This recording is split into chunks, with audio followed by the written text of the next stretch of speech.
네, 안녕하십니까. 최경영의 정치본색 시작하겠습니다. 지금 10시 한 16분 정도 됐는데요. 예, 오늘 정치본색 10시 50분에 원래 시작을 합니다. 방송 시작을 하는데 오늘은 김성환 시사평론가, 김한 한겨레 기자, 그리고 김민아 시사평론가가 나올 예정입니다. 예, 근데 이분들이 이제 10시 50분까지 원래 방송 시간에 맞춰서 오기 때문에, 그런데 그 이전에 바로 이 직전에 10시쯤에 갑자기 지금 속보가 떴어요. 9시 55분에 연합뉴스 선고 시간이 나온 게 있고요. 한동훈 국민의힘 대표가 윤석열 씨가 조속한 직무정지, 대통령직으로서의 직무정지, 윤석열 씨에게는 그런 게 필요하다. 극단적 행동 재현이 우려된다. 그렇기 때문에 지금 현재 이게 한동훈 씨 발로 기사가, 연합뉴스 기사가 나온 거를 제가 다시 한번 읽어드릴게요. 윤석열은 뭐 윤석열 대통령이라고 했겠죠. 근데 대통령이라는 칭호는 빼기로 했으니까요. 윤석열이 주요 정치인 반국가 세력을 반국가 세력이라는 이유로 주요 정치인들을 체포할 우려가 있다. 체포를 지시를 했다. 그리고 과천의 수감 계획도 파악됐다. 라고 국가 반란을 인정하는 듯한 발언을 했고요. 집권 여당의 대표가. 그리고 대한민국과 국민을 큰 위험에 빠뜨릴 우려가 있다라고 국회에서 열린 긴급 최고위원회에서 이렇게 말을 했습니다. 다시 한번 읽어드릴게요. 새로이 드러나고 있는 사실 등을 감안할 때 대한민국과 국민을 지키기 위해 윤석열 대통령의 조속한 직무정지가 필요하다고 판단한다. 본인도 지금은 더 이상 발을 빼려고 했었잖아요. 사실 한동훈 씨가 발을 빼려고 했었는데 판단이 선 것 같습니다. 지금 여기에서 발을 빼고 탄핵을 저지해서 얻을 수 있는 정치적인 이익이 없다. 본인은 여기에서 승부를 걸어야 한다라는 생각을 한 것 같습니다. 사진만 보면 한동훈 씨가 발언을 하고 있고요. 옆에서 추경호 원내대표가 굳게 입을 다물고 있는 모습이네요. 관련해서 평론가들이 오기 전에 정계한 스픽스 대표와 이 지금 사태에 관련해서 긴급하게 저희도 방송을 편성을 했기 때문에 어떻게 보셨는지 한번 서로 간에 이야기를 좀 해보도록 하겠습니다. 지금 전화를 한번 걸겠습니다. 정계한 대표 연결돼 있네요. 안녕하세요. 안녕하십니까. 예. 아침에 많이 놀라셨을 겁니다. 아니 뭐 놀랄 건 없고요. 예, 뭐 이렇게 판단한 이유가 뭘까요? 잠깐 지금 잘 들어가고 있나요? 오디오는 잘 들어가고 있습니까? 예, 오디오 잘 들어가고 있습니다. 예. 네. 자, 한동훈 자신이 이미 이제 체포 대상이 되었고 과천에 있는 구치소에 구금이 될 수 있었다. 방첩사가 나서서 정치인들, 윤석열 대통령에 반하는 정치인 전체를 다 전부를 구금과 그리고 조치를 하겠다. 이제 이런 내용이 충격이었을 테고요. 무엇보다도 지금 윤석열 대통령이 지금 현재 이번 내란 사태를 만들었던 주범들에 대해서 어떤 조치도 하고 있지 않지 않습니까? 이제 그런 부분들이 남아있는 며칠 동안도 매우 위험할 수 있다는 생각, 이걸 그렇죠. 했을 거고요. 네. 어제 저녁에 제가 취재를 해보니까 국힘 내부 분위기가 상당히 많이 바뀐 게요. 어제 밤 사이에 어제 저녁에 이제 김건희 여사의 특검에 대해서는 통과시키는 분위기가 다수 의견으로 가고 있었습니다. 그래서 이제 그러면 이제 200명이 동의를 할 경우에 김건희 특검이 가고 7일 날 7시에 예정돼 있었습니다. 예. 맞습니다. 토요일 7시에 김건희 여사 특검은 그러면 제 의결로 통과되고 대통령 탄핵 그 소추안이 부결이 될 경우에 어떤 일이 벌어지겠느냐라는 이제 근본적인 질문이 나오기 시작했습니다. 자, 여사를 막기 위해서 지금 김건희를 막기 위해서 모든 지금 국정이 사실상 중단되어 있는 상태인데, 게다가 국민의힘 망하는 거죠, 뭐. 7일 이후로는 그렇죠. 망하는 겁니다. 완벽하게 망하는 겁니다. 그러니까 예. 김건희 특검이 통과되고 윤석열 대통령에 대한 탄핵 소추가 이루어지지 않으면, 결의가 되지 않으면 윤석열 대통령이 어떤 일을 벌일지 모른다. 예. 그때부터 직무가 정지되지 않은 상태에서 김건희 특검이 출발해버리지 않습니까? 아, 거기다가 이번에 반란 또는 쿠데타와 내란을 주도했던 자들이 그대로 자리에 앉아 있습니다. 지금 말씀하신 대로 좀 속보가 들어와 있는데요. 네네. 파이낸셜 뉴스의 속보는 지금 다른 곳에서도 쓰고 있는 것 같습니다만, 군인권센터가 봤을 때는 2차 계엄 정황이 나타나고 있다. 육군 부대 특정이 안 됐습니다. 육군 부대에 8일까지 소집대기가 지금 발령이 됐다라고 합니다. 어떤 부대인지는 특정이 안 됐습니다만은 군인권센터의 정보로는 2차 계엄 정황이다. 8일까지 소집대기 돼 있다. 8일까지 소집대기 돼 있기 때문에 지금 7일날 7시였잖아요. 국회에서 네네. 더불어민주당 등 야당이 소집을 해서 김건희 특검과 대통령에 대한 탄핵 특검이었죠. 탄핵이었죠. 이게 두 가지가 같이 가고 있었는데, 그게 두 개가 다 통과돼야 윤석열 씨의 직무 정지, 특히 탄핵이 통과돼야 되는 거 아니에요? 탄핵이 통과되려면 200명이 그냥 와야 되는 거지 않았습니까? 제적원 200명이 그냥 와야 되는 거죠. 그리고 다 찬성해야 되는 거죠. 300명 중에. 그죠? 그렇습니다. 예. 자, 그 상황에서 통과가 되기 직전 또는 통과 이후에 제2의 계엄을 선포할 수 있다라는 위험이 지금 현재 남아 있고요. 예. 지금 엊그저께 국민의힘 당 대표 그리고 중진 의원들이 자, 윤석열 대통령을 만나서 이런저런 이야기를 했다고 하지만 예. 그 국힘 집권 여당에서도 얼마나 나이브하게 정말로 단순한 경고였다라고 하는 이야기가 계속 나왔지 않습니까? 경고. 그게 예, 말도 안 되는 이야기죠. 그러니까 예. 경고 차원에서 겁 좀 줬는데 이 예. 해프닝으로 끝이 났는데 이걸 가지고 무슨 탄핵이냐라고 하는 것, 자, 그런 안일한 생각과 윤석열 지금 대통령이 하고 있는 지금 행동, 그리고 군부대를 움직이기 위해서 준비하고 있는 상황, 그리고 지금 7일날 저녁 7시로 예정되어 있는 국회 김건희 특검 재의결과 탄핵 소추에 대한 의결, 이제 이런 것들을 섞어서 보면 대통령이 바뀐 것은 아무것도 없다. 여전히 본인이 잘했다고 생각을 하고 있고, 여전히 선거는 부정이었다. 여전히 국회는 반국가 세력들에 의해서 장악되어 있다라는 인식에서 한치도 변함이 없다는 것을 보여줬기 때문에 이대로 둬서는 한동훈 개인이 죽는 것의 문제가 아니라 한국 정치가 다 죽는다라는 생각으로 오늘 아침에 이런 결정을 한 것이 아니냐. 자, 그러면 국힘 내부에 있는 당 지도부와 어제 제가 통화를 해봤을 때는 예. 분위기가 탄핵은 절대로 안 된다라는 분위기가 있었습니다. 그러나 예. 특검 문제는 열어놓고 국민의힘 의원들이 좀 자유롭게 의사결정을 하지 않겠느냐라는 이제 일종의 절반은 국민들의 민심을 받들고 절반 정도는 민심에 거스르지만 윤석열 대통령을 보호하자, 이런 쪽이 있었지만 예. 오늘 아침 이 상황이 급변했다.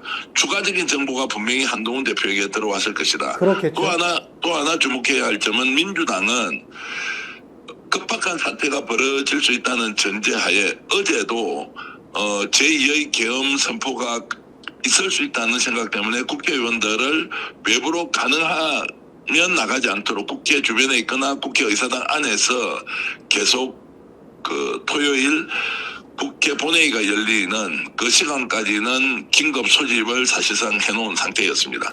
이런 것들은 말씀하십시오. 우리 시민들도 선제적으로 대응해야 될 필요가 있을 것 같습니다. 지금 댓글에서도 그런 이야기가, 그런 주장들이 또 많이 나오고 있는데요. 굉장히 좀 합리적인 이야기라고 봅니다. 이 자, 7일 그리고 이제 한번 보십시오. 잠깐만요. 오늘 이제 예. 7일 7시에 국회에서 탄핵이 지금 한동훈 씨가 이렇게 이야기를 했기 때문에 한동훈 대표가 이렇게 이야기를 했기 때문에 탄핵이 가결될 가능성이 높거든요. 200명 이상이 찬성을 할 가능성이 높은데 그 전에 지금 오늘 며칠이죠? 12월 6일 아닙니까? 그렇죠?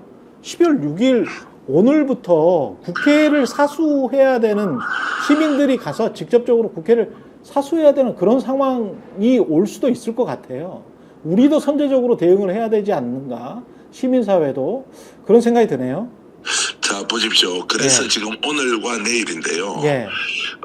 한동훈 대표가 이제 이렇게 탄핵을 찬성하는 쪽으로 가버리면 윤석열 대통령이 직무를 수행할 수 있는 시간이 오늘과 내일 이틀이 있습니다. 그렇죠. 자, 이렇게 봤을 때 어떤 급작스러운 상황이 생길지 모른다라는 이제 위기감을 일단 가지고 예.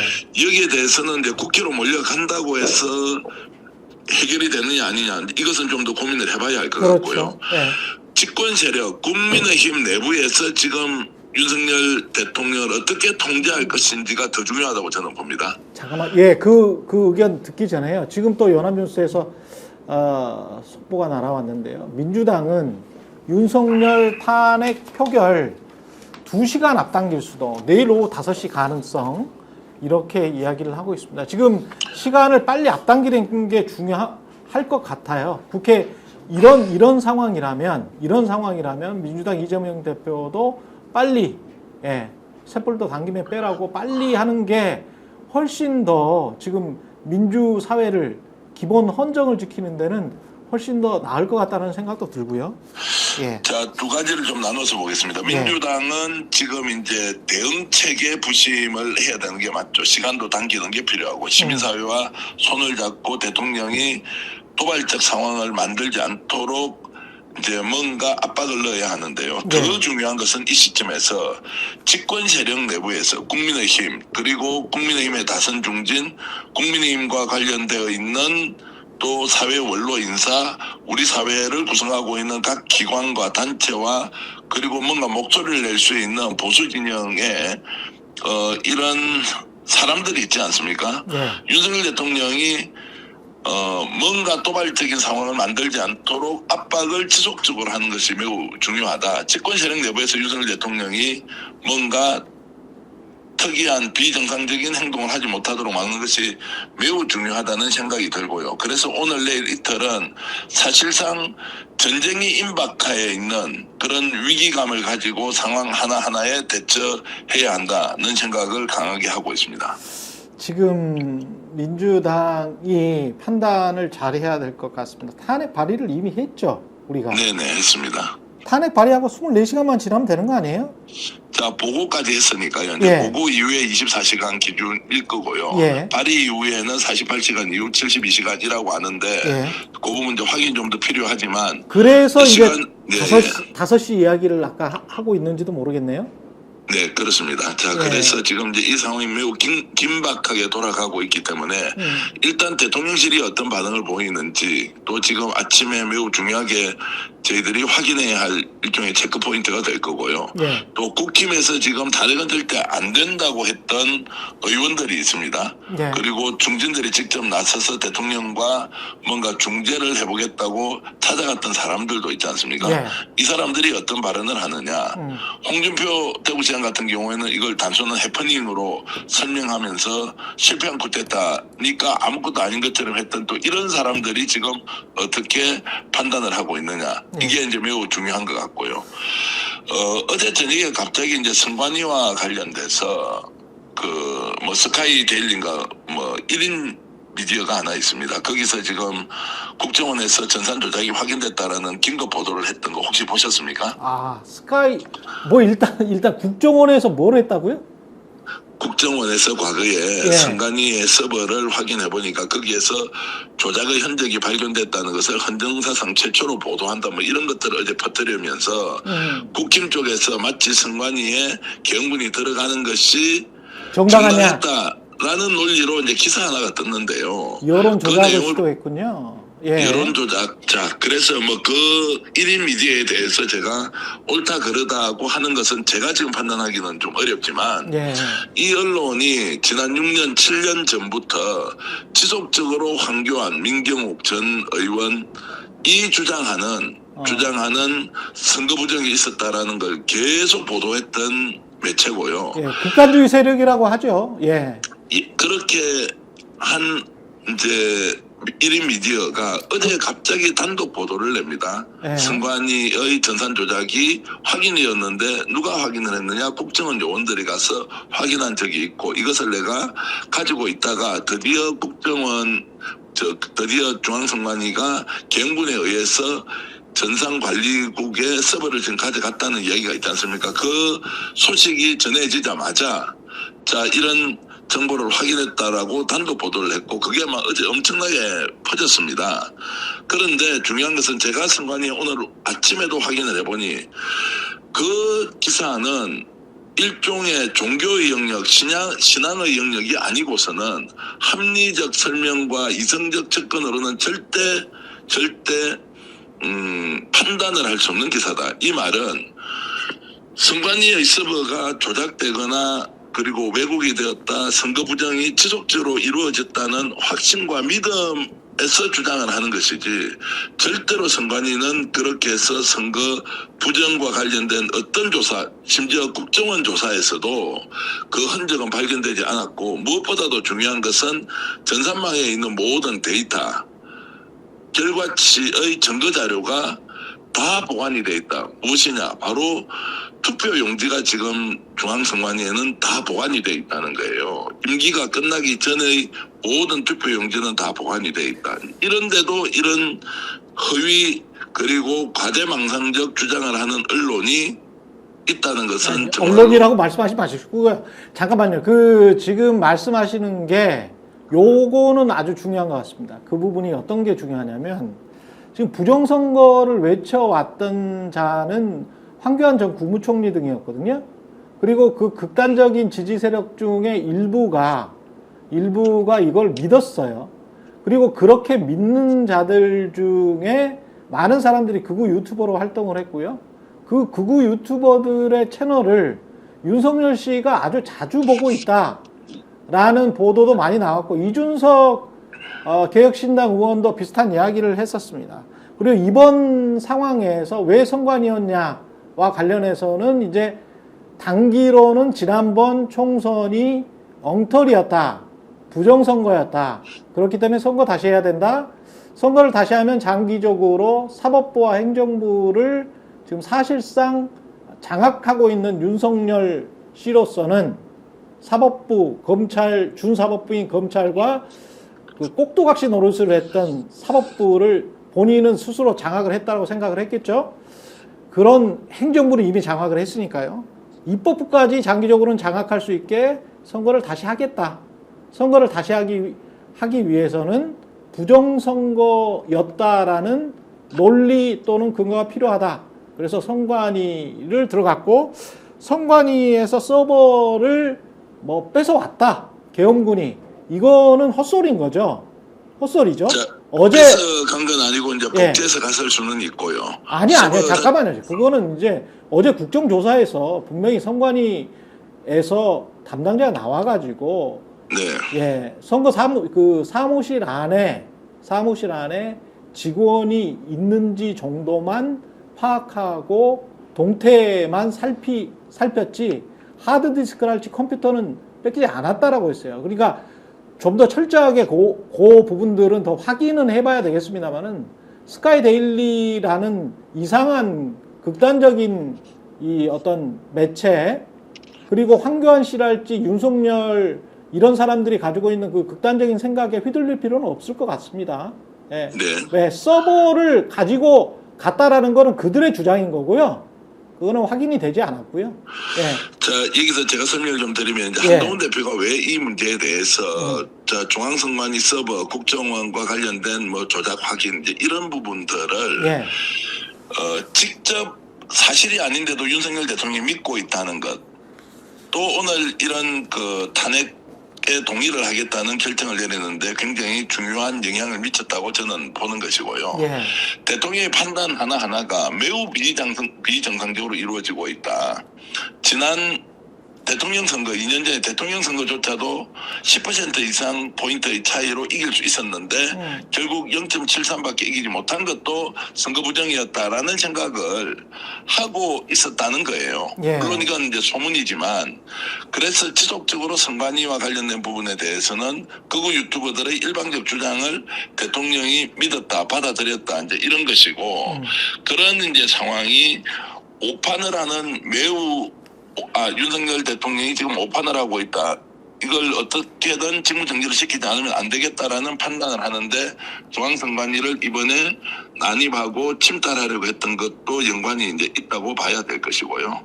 제가 어젯밤에 확인한 것은 가장 중요한 것은 김건희 특검에 대한 통과 가능성을 확인하고 그 뒤에 어떤 일을 벌일지 모른다는 그 위기감이 한동훈을 결정적으로 탄핵 찬성 쪽으로 돌린 배경이라고 저는 보고 있습니다. 탄핵 표결을 이렇게 됐으면 최대한 빨리 해야 될 것 같습니다. 지금 군인권센터에서 나온 보도자료, 기자회견문을 보니까요. 이러네요.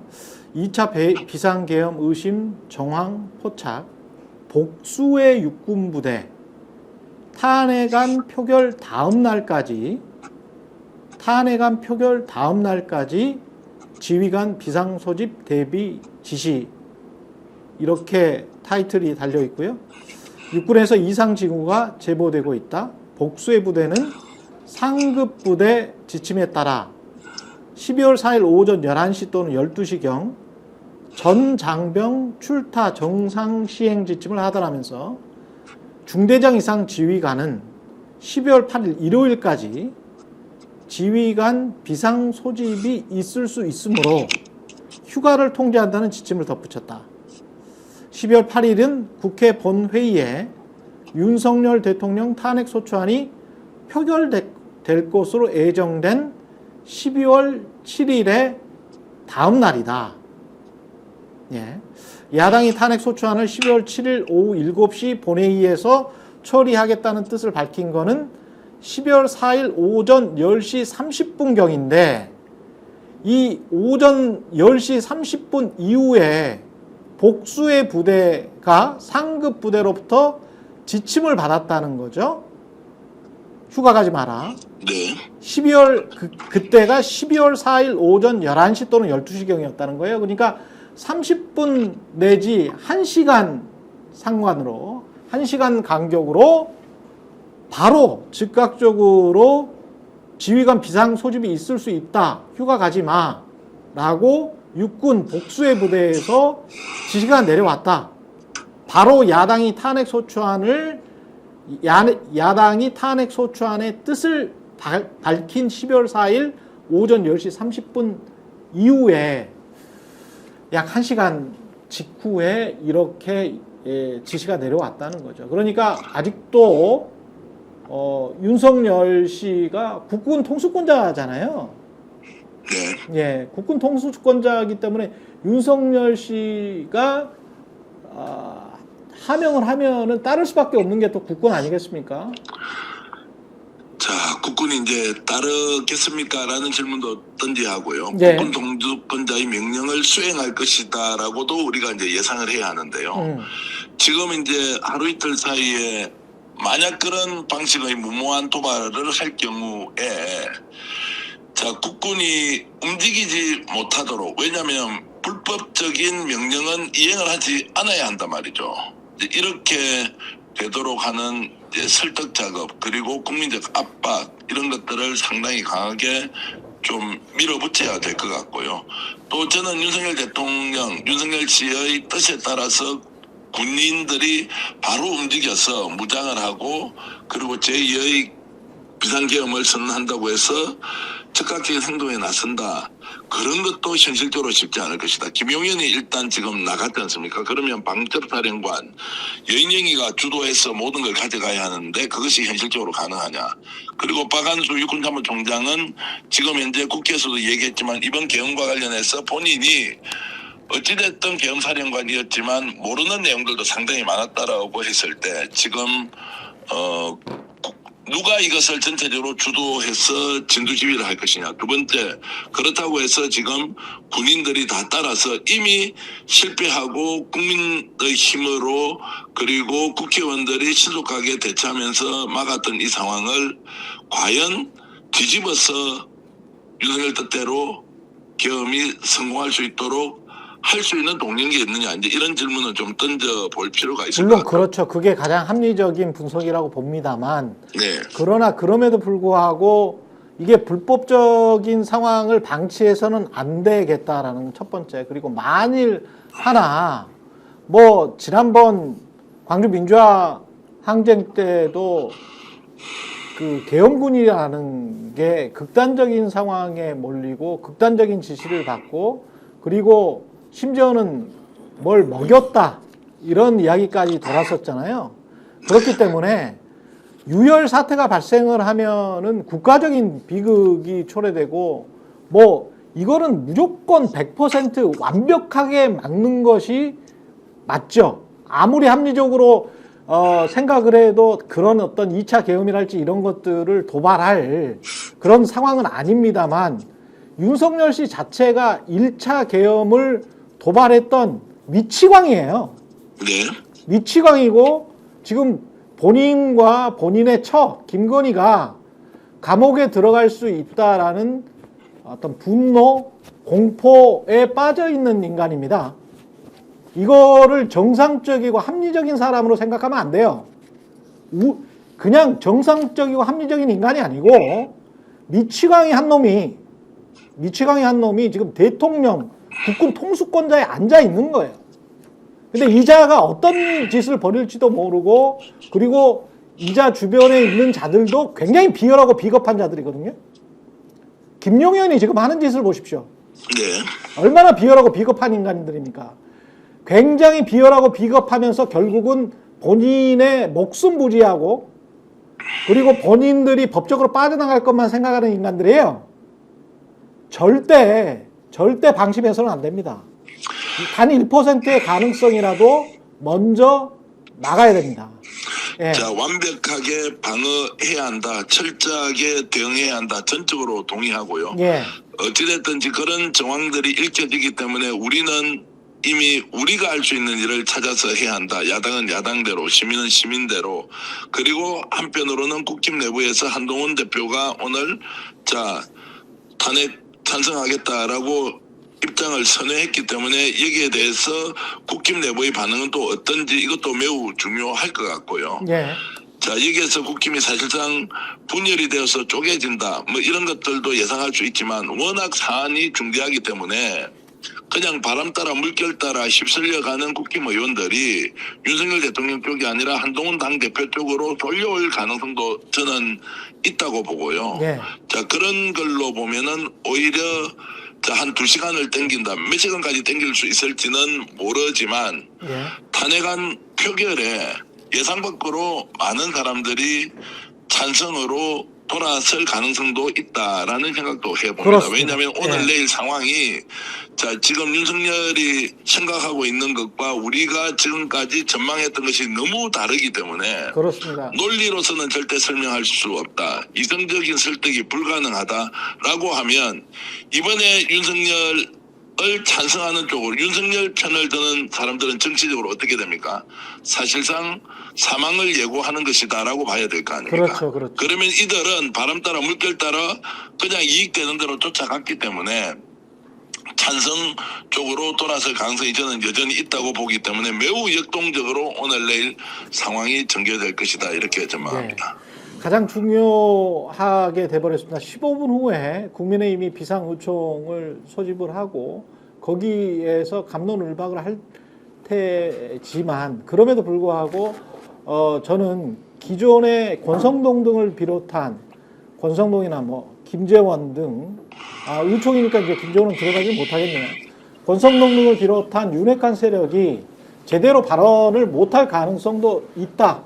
지금의 국민 여론을 봤을 때는 본인들의 사익, 본인들의 부조리를 문제가 드러나고 나중에는 불법적인 일들이 드러난다고 하더라도 지금은 어쩔 수 없이 침묵을 하거나 온건하게 말할 가능성, 그리고 이른바 한동훈 계열이라고 알려진 국회의원들이 제대로 목소리를 낼 가능성도 상당히 높아졌다라는 판단이 들고요. 지금 김성환 평론가, 김연아 평론가가 자리를 했거든요. 10시 50분부터 저희가 이제 방송을 시작하는데 조금 좀 빨리 한 30분 일찍 시작을 해서 또 정계한 스픽스 정계한 대표 덕분에 잘 이어갈 수 있었습니다. 감사드리고요. 예.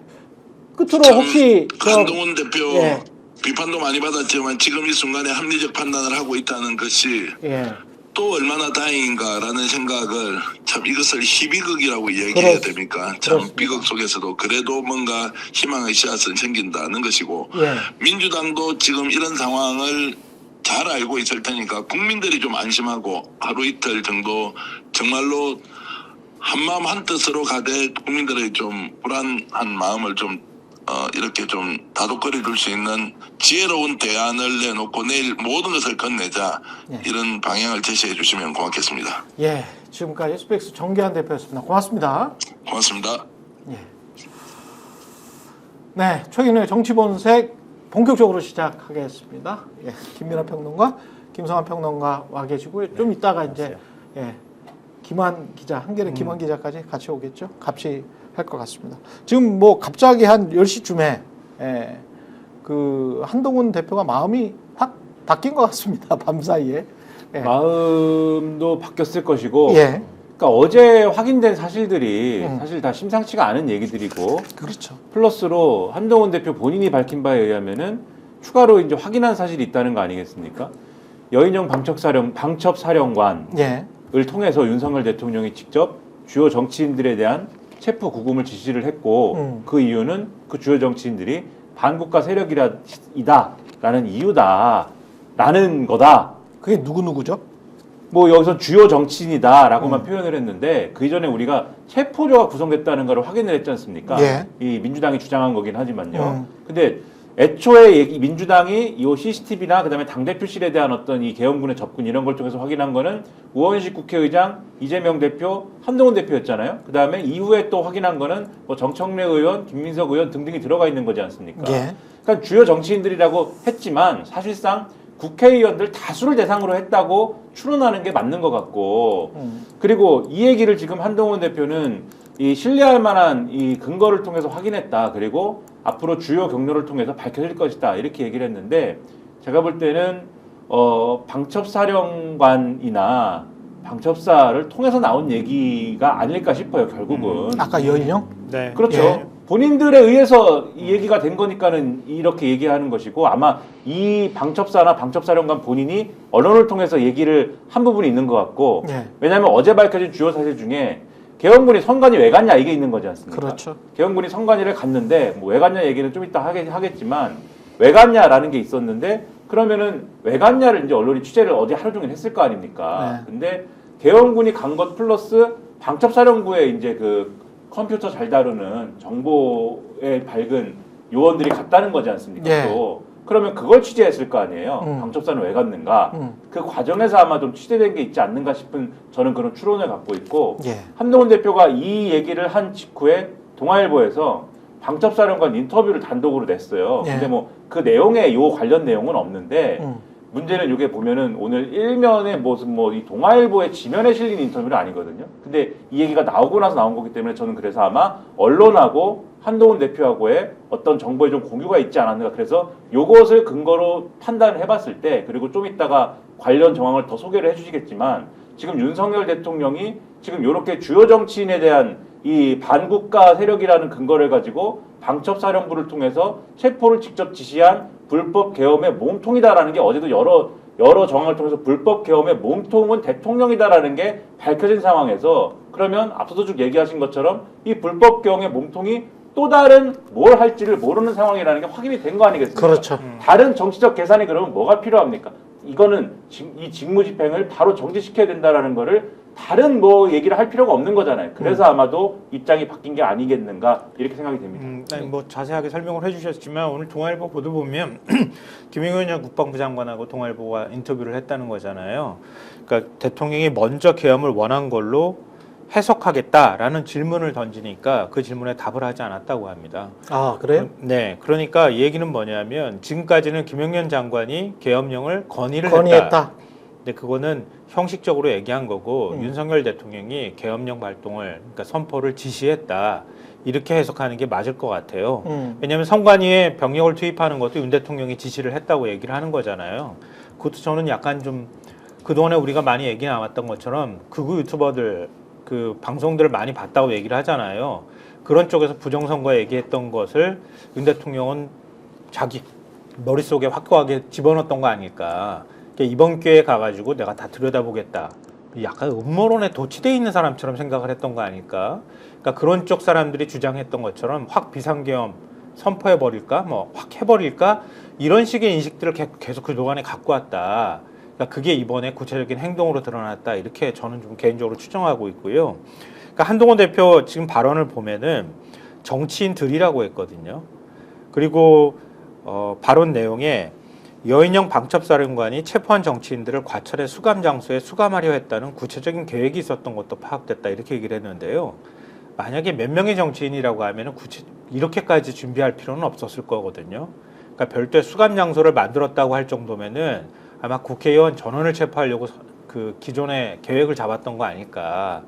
일단 여야 대표하고 국회의장하고 먼저 체포를 하고 그 다음에 다른 국회의원들도 체포할 계획들을 갖고 있었던 거 아닌가 싶어요. 그렇다면 거기에서 궁금증이 풀립니다. 왜 추경호는 국민의힘 의원들 그때 당시에 50명 정도로 알려져 있죠. 50명 정도를 여의도 당사로 국회로 가지 마라. 여의도 당사로 와라. 여의도 당사로 와라라고 했을까. 추경호는 군인들이 투입되는 걸 이미 알고 있었다라고 볼 수밖에 없어요. 그리고 예. 이 몸통이 윤석열 대통령이다라는 게 어제 확인됐다라는 거에 대해서 좀 더 말씀을 드리면 몸통이 윤석열 대통령이라는 게 왜 중요하냐? 이게 사실 뭐 당연한 거 아니야? 이렇게 말씀하시는 분들이 있을지 모릅니다. 당연한 거죠. 당연한 겁니다. 근데 왜 새삼 이걸 왜 말씀드리냐? 내란 수괴라는 걸 입증을 해야 되지 않습니까? 그렇죠. 그 말씀을 드리는 거예요, 지금. 내란 수괴다. 그 말씀을 드리는 거다. 다시 한번 말씀드리는데 내란죄임을 입증해야 되는 핵심 스모킹 중에 하나가 계엄이라는 것은 비상계엄이라는 것은 어쨌든 이게 만약에 합법적으로 전혀 합법적이지 않아요. 이건 불법 계엄입니다. 예. 합법적으로 선포가 됐다 하더라도 합법적으로 선포가 됐다면 계엄사령부가 관할하는 계엄사령부가 대신 이 일상의 평시에서 이제 하고 있는 사물을 대신 관할해야 되는 범주는 어디입니까? 여러 차례 아마 말씀드려서 아실 텐데 행정과 사법입니다. 예. 근데 지금 입법부를 공격한 거지 않습니까? 그렇죠. 그렇죠? 예. 입법부를 공격했기 때문에 이것은 불법 계엄이고 이 불법 계엄을 이렇게 하게 되면 이것은 내란이다. 이것은 왜냐하면 폭동의 범주에 들어가는 것이기 때문에 내란이다라고 하는 게 80년에 5.18 민주화 운동에 대해서 이 책임을 물었던 그 당시에 판례입니다. 그 당시에 사건을 다뤘던 대법원의 판례예요. 그래서 이거는 내란죄에 들어가는 얘기인데 그것을 증명할 수 있는 지금 핵심 스모킹 거는 이 불법 계엄을 누가 결정했는가 지시했느냐도 여기에 포함되지만 핵심 스모킹 거는 포고령입니다. 포고령을 그러면 누가 작성했는가? 실내용을. 근데 어제 진행된 국회에서의 이 내용을 보면은 포고령은 계엄사령관 여기로 나오지 않았습니까? 그렇죠. 계엄사령관은 포고령을 몰랐다는 거잖아요. 국방부로부터 받았다고 했습니다. 예. 받고 어떡하지 당황해서 멘붕이 왔는데 이 법적 검토가 필요하지 않습니까? 라고 김용현 당시 국방부 장관한테 물었는데 김용현 장관이 검토는 끝났어 라고 하면서 줬다는 겁니다. 그러면 국방부가 작성한 것이어야 되지 않습니까? 그렇죠. 김용현이 반란의 주모자여야 되지 않습니까? 그렇죠. 그런데 국방부 차관은 나와서 뭐라고 했느냐면 국방부에서 이것을 작성하지 않았다라고 했다고 했습니다. 오늘 동아일보의 보도를 보면은 이 포고령에 쓰인 단어와 표현은 윤석열 대통령이 평소에 애용하는 표현이라고 되어 있습니다. 그러면 이 포고령은 윤석열 대통령이 작성했을 것이다. 그렇게 추정할 수 있는 내용이다라는 게 오늘 동아일보 기사의 뉘앙스예요. 행간입니다. 그러면 이 포고령을 윤석열 대통령이 작성했다면 반란 이 내란의 수괴임을 입증하는 강력한 스모킹건이 될 수가 있는 것이고, 한동훈 대표는 지금 이 체포와 구금에 대해서 얘기했지 않습니까? 방첩사의 지시에 대해서 얘기했지 않습니까? 사실은 윤석열 대통령으로부터 그 내심, 윤석열 대통령의 내심에 관한 얘기를 면전에서 들었어요. 예.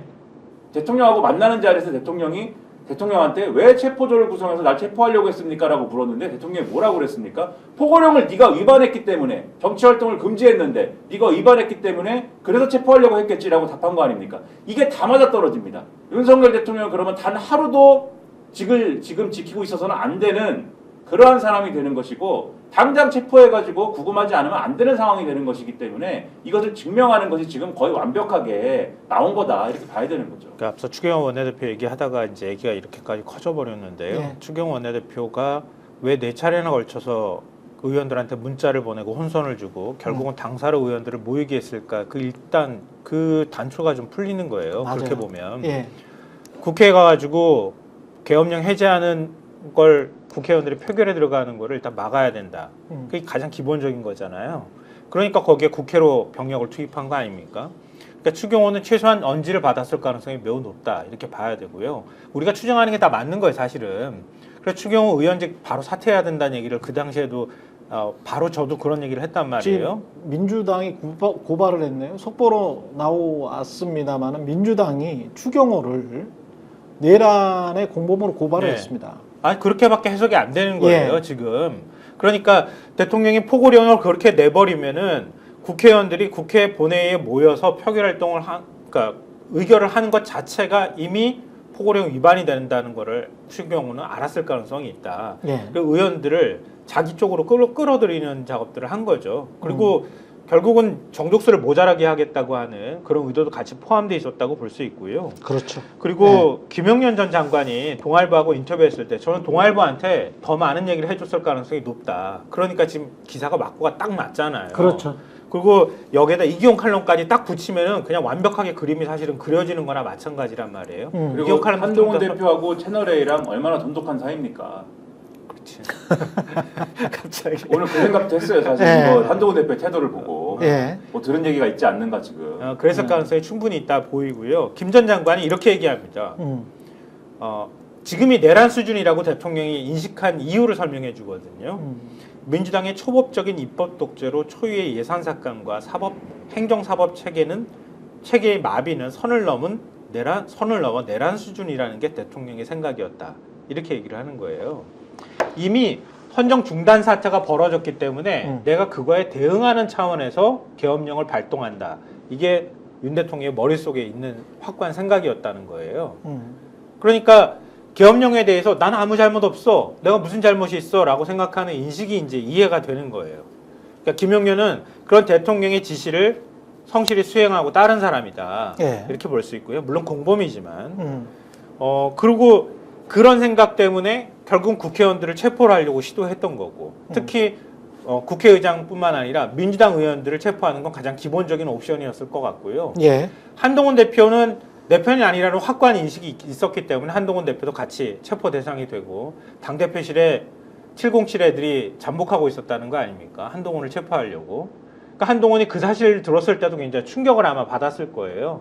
그러니까 그랬는데 불구하고 어젯밤에 여은영 얘기를 듣고 방첩사령관이 체포하려고 하고 수감시설까지 마련했다는 얘기를 들으면서 아마 한동훈도 완전히 생각을 바꾸지 않았을까. 그러니까 이대로 뒀다가는 더 위험한 짓을 벌일 수도 있겠구나 하는 그런 판단을 했을 가능성이 있어 보여요. 그러니까 어제 나온 얘기들의 조각을 맞추면 맞출수록 이 진상이, 이 불법 비상계엄 선포 사태의 진상이 우리가 애초에 뭐 우리라고 하면은 이제 뭐 하니까 제가 생각했던 예. 것보다 훨씬 질이 나빴다, 이런 생각을 하게 되는데, 그렇습니다. 부정선거 얘기를 여기다가 결합하면 이게 얼마나 황당한 사태인지를 알 수가 있습니다. 계엄군이 그냥 정상적인, 뭐 정상이 아니죠, 계엄은 일단. 하지만 어떤 경우든 간에 계엄을 선포했다라고 할 때 중앙선관위에 갈 이유가 없지 않습니까? 계엄군이 갈 이유가 없어요. 그게 뭐 절차적인 것이든 어떤 정치적인 판단이든 뭐든 간에 갈 이유가 없는데 갔지 않습니까? 첫째, 이것은 대통령이 말씀하신 대로 극우 유튜브의 세계관에 경도돼 있다라는 걸 첫 번째로 보여주고, 둘째, 갈 이유가 없는데 갔다는 거는 이 계엄과 관련된 계획을 이거는 바로 갔다는 거는 계엄을 선포하기 이전부터 구체적인 계획과 큰 그림을 뭔가를 어떤 구체적인 계획을 대통령이 갖고 계엄을 실행했다는 얘기가 되는 거예요. 그러니까 실행 의지가 있었다고 보는 거죠. 경고성이 아니야. 제가 약간 강조하는 거는 구체적인 계획이 있었다라고 봐야 된다는 겁니다. 그냥 놀러 간 게 아니지 않습니까? 구체적 계획이 있었다. 아주 세부적인 계획이 있었을 것이다. 이 세부적인 계획이 있지 않으면 거기를 안 갑니다. 그럼 그 세부적인 계획이라는 건 뭐냐? 이 세부적인 계획이 국회의원 체포하고 연결될 수밖에 없다. 저는 그렇게 생각을 해야 된다고 보는데 이 구체적인 계획이라는 것은 결국 선관위에 가서 증명하려고 했다는 거는 김용현 전 장관의 주장에 의하면 부정선거였다는 것을 증명하려고 했다는 거지 않습니까? 지난 총선이 부정선거였다는 게 증명이 되면 지금 체포된 국회의원들은 부당하게 지금 이 당선된 국회의원들이 되는 거지 않습니까? 그러면은 윤석열 대통령이 자기가 계엄을 선포할 때 주장했던 것처럼 일거에 이 반국가 세력들을 자기가 잡은 게 되는 거예요. 그런 그림을 그린 겁니다, 이 사람은. 지금 김민하 평론가 이야기에 전적으로 동의를 하고요. 좀 보강해서 이야기를 해볼게요. 윤석열 씨는 비겁하고 비열하고 무능한 사람이거든요. 비겁하고 비열하고 무능한데 계획적이지 못하기 때문에. 그러나 그 사람의 마음속에는 본인이 감추고 싶은 것들 과거가 있고요. 본인이 지향하는 미래가 있습니다. 미래에 관해서 지금 김민하 평론가가 이야기를 한 겁니다. 단기적으로는 국회의원들을 체포하는 게 미래입니다. 그리고 장기적으로는 국회의원들의 구성을 바꿔버리는 게 그렇죠. 미래입니다. 그치. 그게 이제 입법부 장악입니다. 단기적, 장기적 목표가 분명히 있었습니다. 이 비겁한 자가. 근데 이 비겁한 자라고 생각할 수밖에 없는 거는 과거에 대한 게 있습니다. 지금 우리가 합리적인 사람들이기 때문에 여론조사를 할지 그 다음에 국회의원 총선거를 할지 대통령 선거를 할지 이런 것들이 부정이 개입될 여지가 없다. 명태균 같은 자가 일어날 수가 없다. 과학적인 여론조사에서는 그런 거는 말도 안 된다라고 우리가 오랫동안 생각을 해왔거든요. 수십 년 동안. 근데 그런 자들이 아니었어요. 그런 자들이 아니었습니다. 그런 자들이 아니었고 그 증거 일부가 본인들이 얼마나 추악하고 더러운 자들이고 비겁한 자들이고 여론을 조작해서 경선 과정에서조차 그거를 여론조사를 조작을 해서 본인이 대통령 후보가 될 수 있었는지에 관한 데이터나 증거가 이 수원연수원에 있었을 가능성, 거기에 관한 증거인멸을 얘기를 시도했을 가능성에 관해서도 그렇습니다. 생각을 해봐야 됩니다. 그 생각을 예. 많은 분들이 했는데 예. 어제 일단 그 얘기를 왜 말씀을 조금 안 드렸냐면 예. 어제 일단 중앙선관위는 그 대목에 대해서는 중선관위는 지금 어쨌든 계엄군에 의해서 어쨌든 침탈을 당한 입장 아닙니까? 그렇죠. 중선관위 일단 그 가능성에 대해서는 일단은 부정을 1차적으로 했습니다. 물론 예. 저는 진상을 밝혀봐야 된다고 생각합니다. 일단 부정을 했기 때문에 그러면 요거는 앞으로 조금 더 팩트가 나오는 걸 지켜봐야 되겠다. 저는 일단은 그렇게 생각을 했고요. 저는 이거를 뭐 지금 단계에서 없었을 것이다라고 말씀드리는 게 아닙니다. 네. 전혀 그런 게 아니라 조금 더 요거는 나오는 얘기를 좀 보자라는 생각을 하게 됐고요. 요거는. 예. 그러나 지금 당장 우리가 추론할 수 있는 건 당장 요 단계에서 추론할 수 있는 거는 말씀하신 대로 과거는 앞으로 밝혀질 거라고 보고 과거에 대한 건 밝혀질 거라고 보고 국회에 헬기 떴다는데요. 네? 국회에 헬기 떴다고 합니다. 지금 댓글에서 계속 이야기가 나오고 있는데요. 마포구, 영등포구 주민들 확인해 주십시오. 국회에 헬기 떴다고 합니다. 국회에 헬기가 떴다고 합니다. 이 사람들은 윤석열은 목표가 딱 하나입니다. 행정부는 본인이 이미 장악했고 본인은 군 통수권자고 그리고 사법부는 꼭두각시다. 따라서 입법부만 장악하면 된다. 국회만 장악하면 내 세상이 온다. 현 국회는 부정선거로 당선된 사람들이 다수를 차지하고 있기 때문에 예. 그 부정선거로 당선된 사람들이 다수인 국회는 사실상 이게 다 이 부당하게 당선된 사람들이어서 이게 다시 선거를 해야 되고 예. 다시 선거를 하게 돼서 그래서 당선된 국회를 만들어야 되는데 그 당선된 국회는 뭐 언제 선거를 할지 모르니까 계엄 상태에서 뭐 이걸 치르게 되면은 윤석열에 유리한 그러한 국회가 되든지 뭐 그렇게 될 것이다. 뭐 이런 세계관인 거예요, 결국은. 지금 사진 들어와 있는데요. 띄워주십시오. 사진 띄워줄 수 있습니까? 예. 지금 우리 작가가 정치본색 작가가 사진을 찍어서 보냈네요. 예. 사진이 찍힌 사진을 위치 어느 쪽인지를 보면 알 것 같은데요. 예. 이렇게 위는 헬기가 떠서 움직이면 안 되는 곳이거든요. 예. 만약에 한강대교 있는데 그쪽 부근은 헬기장이 있어요. 예. 제가 알기로는 대통령실에서 그 헬기장을 사용을 하거든요. 그러니까 우리가 알고 있는 노들섬 있는데 헬기장이 있거든요. 예. 그러니까 그러면 일반적으로 대통령실에서 사용하는 헬기가 이착륙을 했을 가능성은 있는데 만약에 네. 국회 근처로 헬기가 들어왔다고 하면 그건 일반적인 상황이 아니다. 이렇게 보는 게 일단은, 합리적일 것 같아요. 일단은 합참 통해 이게 사실인지는 모르겠습니다만 이러면 다행이고요. 합참을 통해 확인한 결과 서울 지역에 운용 중인 군용 헬기는 지금 현재 상황 없으며 미군 헬기인 듯하다. 육군 협력관의 답변이라고 합니다. 예.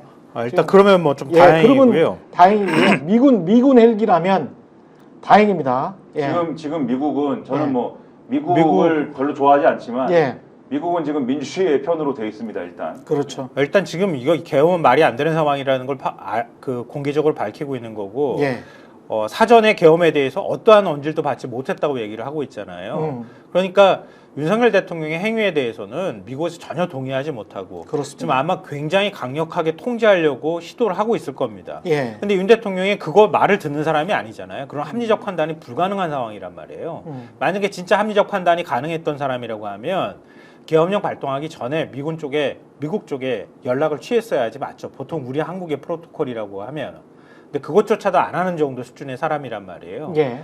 그러니까 미국이 그런 부분에 대해서 강력하게 메시지를 전했을 가능성이 있거든요. 그러니까 다시 제가 볼 2차 계엄 때는- 얘기를 할 때. 그리고 얘기를 조금 하나만 덧붙이자면 아까 이제 윤 대통령이 대국민 담화할 때 범죄의 소굴이라고 표현했잖아요. 국회를. 국회를. 그게 아까 우리가 얘기했던 전 부정하게 당선된 인간들이다. 그러니까 국회의원들이다라고 하는 인식을 머릿속에 집어넣고 있었다 이렇게 보이고요. 결국은 계엄령 발동을 하는 데 있어서 마지막에 그걸 촉발시킨 계기가 뭔가 이것도 우리가 궁금했었잖아요. 그러니까 그 명적인 리스트에 관한 문제, 자기 아내와 관련돼 있는 문제 예. 그런 것들이 아예 잠복돼 있는 상황이고 굉장히 아마 불안했을 겁니다. 그렇죠. 그런 상황에서 국회가 탄핵을 연이어한다고 얘기를 하고 있고 거기에 플러스해서 오늘 이기용 칼럼에 나온 내용이 이게 저는 또 흥미로웠는데요. 윤 대통령을 결정적으로 분노에 휩싸이게 만든 사안은 민주당이 경찰의 대공수사권에 쓰일 특경비까지 삭감한 대목이었다. 이렇게 표현하고 있어요. 국정원 대공수사권을 없애더니 이젠 경찰 수사까지 마비시킨다고 종북주의자들이 정말 국회 깊숙이 침투한 것 아니냐 이러면서 경로를 했다고 합니다. 그게 윤 대통령이 자유민주주의 수호 얘기하고 반국가 세력이라는 표현을 사용했던 이거는 뭐 타당하고 안 타당하고의 문제가 아니라 윤의 머릿속을 한번 우리가 상상해 보고자 하는 거예요. 그렇게 표현을 사용하면서 그 대국민 담화에서 자기 계엄령 선포의 정당성을 얘기했던 게 이런 요인도 있었던 것 같다. 예. 이걸 아마 이기용은 누구한테 들었는지 모르지만 김영현 얘기도 굉장히 재밌잖아요. 지금 근데 그 얘기를 제가 할 단계가 아니기 때문에 말씀을 못 드렸지만 이 얘기를 누군가로부터 분명하게 들은 것 아닌가 이런 생각이 들어요. 그런데 그렇게 수사기관을 좋아하시는 분인데 사실 국회를 왜 이렇게 미워하게 됐는가는 결국은 이제 여러 가지 얘기를 이자가 했지만 결국은 특검법 표결과 이 구성이 마음에 안 드는 거 아닙니까? 그런데 그렇게 좋아하는 이 수사기관은 어떤 놈들이냐, 어떤 자들이냐, 놈들이라고 해서 죄송한데 예. 어떠한 자들이냐, 예. 권력이 강할 때는 꼬리를 흔들면서 이 사냥개처럼 막 뭐 시키는 대로 하지만 권력이 힘을 잃으면 어떻게 됩니까? 바로 그 살아있는 권력 살아있는데 거의 죽을 정도가 되면은 바로 살아있는 권력을 물어뜯는 게 수사기관 아닙니까? 그렇죠. 수차례 경험했죠. 오늘 뭐라고 합니까? 검찰이 비상계엄 특별수사본부를 구성을 했습니다. 그리고 경찰이 비상계엄 사건에 대한 120명의 전담 수사팀을 구성을 했습니다. 물론 이걸 보시면서 야 그것도 뭐 또 면죄부나 주려고 이렇게 생각하실 수 있겠지만 이 수사팀을 구성을 하고 물론 간을 보겠죠. 근데 이 수사팀을 구성한 시점과 지금의 흐름, 맥락 이거를 감안해서 한번 보십시오. 왜 구성했겠습니까 이거를? 뻔한 거예요 이거는. 저는 이 사냥개한테 저는 이 윤석열이라는 분은 물리는 상황이 될 것이다라고 저는 맞습니다. 감히 생각해 봅니다. 예, 예. 맞습니다. 특검으로 가야 된다 이런 얘기가 나오고는 있는데 네. 이제는 완전히 윤석열 정권은 끝났다고 판단을 한 거죠. 윤석열 씨는 끝났어요. 예, 끝났다고 판단을 수사기관에서 판단을 했고 그래서 어제 국수본에서도 밝힌 것처럼 바로 정면으로 그냥 우리 수사하겠다고 얘기를 하는 거거든요. 그렇죠. 수사할 의지 없으면 왜 우리가 이렇게 하겠습니까? 이렇게 국수본부장이 얘기를 했단 말이에요. 그리고 검찰도 심우정도 역시 마찬가지로 수사팀 꾸려서 지금 수사하겠다고 하는 얘기는 예. 내란죄 수사까지 가능하다고 지금 얘기를 하고 있는 거거든요. 직권남용이 아니라. 이 얘기는 직권남용을 일단 수사한 다음에 연관 사건으로 엮겠다는 거죠. 그러니까 한계를 두지 않는다는 얘기예요. 수사 범위를. 예. 그러면 경찰, 검찰이 다 한꺼번에 우리 수사 들어가겠다고 덤비는 거거든요. 이미 윤석열은 갔다. 빨리 우리는 여기서 이 국면에서 빠져나와야 되겠다고 그렇습니다. 하는 판단을 했다는 거예요. 위기가 소개를 좀 해주세요. 기회라고 생각을 하는데요. 이미 예. 화면에 다 나왔어요. 네. 지금 뭐 거의 상황이 어쩌면 네. 기자의 빠른 촉으로 한겨레 기관 기자 나왔는데요. 네. 저는 이제 좀 상황 판단을 빨리빨리 하는 편이라서 기자 출신들이 되게 그런 것 같습니다. 거의 끝나갔다. 오히려 위기는 지났다라는 생각도 제가 듭니다. 어제 뭐 그 다른 방송에서도 얘기하고 회사에서도 얘기를 했는데 저는 220개 넘을 거라고 봤거든요. 표결에 들어가면. 표결에 네. 들어가면. 예, 그리고 심우정이 반드시 움직일 수밖에 없다. 아까 김연아 평론가 얘기했지만 지금 이제 국면이 완전히 무르익었기 때문에 검찰 입장에서도 사실 이 수사를 안 하고 지나갈 수는 없는 상황이 되어버렸고 예. 그러니까 이거를 뭐 검찰이 기다리고 있었던 게 아니지 않습니까? 윤석열 대통령이 스스로 만든 그렇습니다. 상황이기 때문에 예. 여러 가지 상황적인 논리나 근거나 명분도 충분히 검찰에 있는 상황이기 때문에 지금 뭐 수사는 들어갔고 120명 규모의 특별수사단이라고 하는 건요. 예. 검찰들이 다 투입하는 겁니다, 사실상. 그렇죠. 예, 다 예. 투입하는 거기 때문에 그거는 경찰. 경찰. 예. 예. 국수본은 지금 예. 경찰이죠. 예. 그러니까 뭐 그런 상황이고 지금 서울고검장이 특별수사본부장을 맡기로 한 거거든요. 그러니까 예. 이 라인이나 지금 이 검찰의 움직임 자체도 이거를 뭐 끝을 낸다 이런 자세로 보이고 오늘 아침에만 지금 속보가 5-6개 쏟아진 상황 아니겠습니까? 예. 한동훈 대표가 돌아서는데 결정적인 역할을 한 게 국정원이 직접 윤석열 대통령이 한동훈 대표를 체포하라는 명령을 국정원 2차장한테 내렸다는 거 아닙니까? 국정원 2차장한테. 네. 조선일보가 지금 네. 보도를 했어요. 홍장호 그래요? 국정원 1차장한테 일차장, 예. 1차장한테 방첩사령부와 협조해서 한동훈 대표를 체포하라고 직접 지시를 윤석열 대통령이 내렸다. 그러니까 그날 밤에 있었던 일을 보여주고 국정원 1차장은 그 부분에 대해서 곤란하다, 그러니까 할 수 없다라는 입장을 밝혔고 뭐 그거를 어제 제가 볼 때 한동훈 대표도 파악을 한 것 같고 검찰도 파악을 한 것 같습니다. 뭐 이 부분은 아까 이제 검찰이 계속 지금 직권남용이라는 부분을 강조하고 있는데 저는 이제 뭐를 직권남용으로 보려고 하는 건지를 생각을 보니까 이제 그 국정원을 통해서 정치인들을 체포하려고 했던 상황 이 자체는 뭐 그 누가 보더라도 직권남용이죠.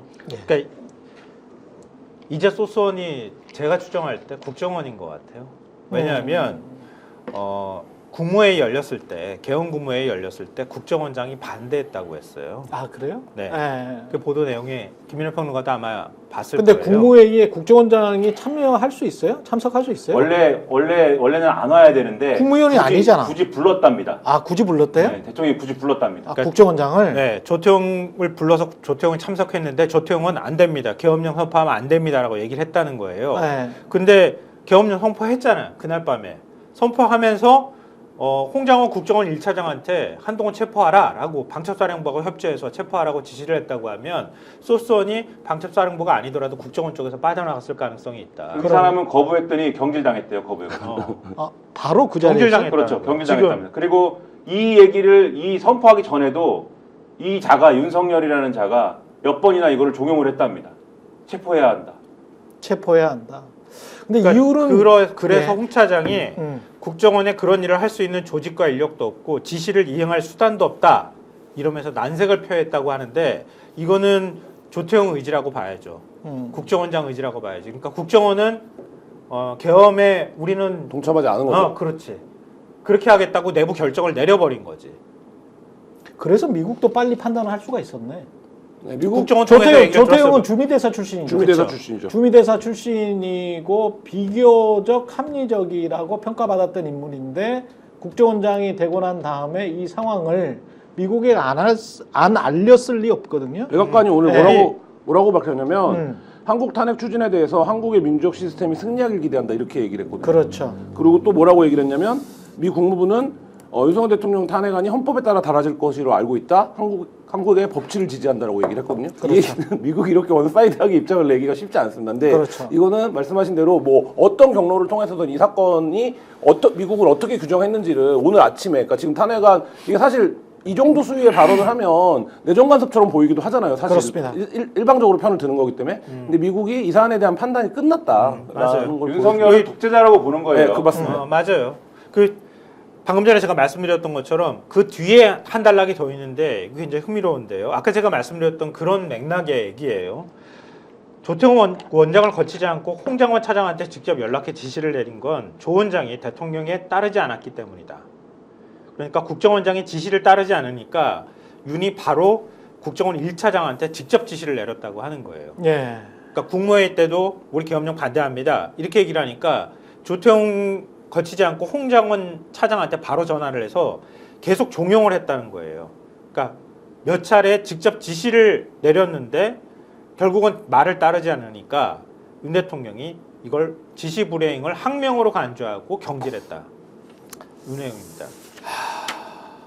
정리가 좀 되네요. 근데 이제 마지막으로 우리가 생각해 봐야 될 것들 있지 않습니까? 이게 지금 의도인데, 의도? 왜 12월 3일 날 그랬을까? 근데 이렇게 쭉 맞춰보니 한동훈과 이재명을 체포하라고 했다. 사실상 국회를 해산할 목적이었다. 그리고 선거를 다시 해서 국회 구성을 바꿔버릴 생각이었다. 왜? 본인의 김건희의 특검을 자꾸 추진하니까. 그리고 그 특검이 잘못하면 될 것 같네. 원래 12월 10일 예정이었습니까? 될 것 같네. 될 수도 있을 것 같네. 라는 그런 것들도 맞춰봐야 될 것 같고요. 그 다음에 초기에 나왔습니다만 우리가 지금 이게 헬기가 뜬 게 언제였죠? 월요일이었습니까? 화요일이었습니까? 화요일 날 밤이었죠. 화요일 밤 11시 한 네. 48분 정도에 국회에 내렸죠. 40분 정도에. 5년이나 10년 정도 지난 것 같아요. 네. 3일밖에 안 지났는데 5년이나 10년 정도 지난 것 같은데 바로 그 이전을 더듬어 보면 명태균 스캔들이었잖아요. 명태균 사건이었단 말이죠. 근데 그리고 명태균과 김건희와의 관계였고 명태균의 여론 조작이었고 그게 경선 과정의 여론 조작이 가장 컸잖아요. 물론 대중은 그쪽으로 많이 안 봤습니다만은 기자들은 그쪽으로 많이 봤단 말이죠. 경선 과정의 여론 조작이면 저거는 대통령 자체가 무효인데 그 사람의 직위 자체가 끝인 거죠. 원래부터 불법으로 그 자리를 차지한 거야. 그러니까 이런 거죠. 그러니까 네. 그런 것들이 윤석열 대통령을 자기를 조여온다고 생각했겠죠. 그리고 네. 12월 1일 날 제가 알기로 그 윤한홍 관련된 녹취를 제공했던 인사가 조사를 받은 걸로 알고 있는데 그분은 사실 크게 조사할 건 없습니다. 그분을 주목했던 이유는 그분이 뭔가 모종의 증거를 들고 있는 게 아니냐. 네. 그러니까 전 경남 도연. 예. 예. 그 명태균 씨로부터 증거를 이제 받아놓은 게 아니냐 이런 이제 생각들을 취재하는 기자들이 많이 했었거든요. 네. 근데 이제 그분이 조사를 받고 2일날 명태균 씨를 다시 불렀다는 거예요, 검찰이. 그러면 그거를 통상적인 수사문법으로 해보면 제출된 증거에 대해서 확인을 하는 과정이었겠죠. 이게 네 거가 맞느냐. 뭐 이런 과정이 아니었을까 싶은데 그러면 그런 내용들이 다 보고가 됐을 거고 그게 이제 뭐 말하자면 그 검찰 조사를 받고 나온 사람들은 11월 2일 흐름에서 수사에서 뭔가 굉장히 중요한 게 나왔다. 검찰은 갖고 있다. 검찰은 갖고 있다라는 거 이제 그걸 확인한 게 아니냐 뭐 이런 이제 시각이 하나 있었고 그래서 이제 바로 3일날 전격적으로 단행을 한 거 아니냐라고 하는 시각인데 모르겠습니다. 그러니까 이게 저는 윤석열 대통령이 워낙 비정상적으로 판단을 하고 실행을 해버리기 때문에 사실 나에 대해서 불리한 수사가 되고 있으니까 내가 계엄을 일으켜서 국회를 해산시키고 이 국회를 해산시킬 때 저 다수당을 이룬 애들이 종북인데 북한의 지지나 북한의 도움을 통해서 선거를 이겼을 게 분명하니 선관위에 들어가서 자료를 확보하고 계엄사 체제하에서 선거를 다시 치러보자. 이렇게 생각을 하고 만약에 이거를 도모한 거라고 하면 그 말하자면 이 거창한 생각에 비해서 계획은 너무 허술하게 이제 진행된 거 아닙니까?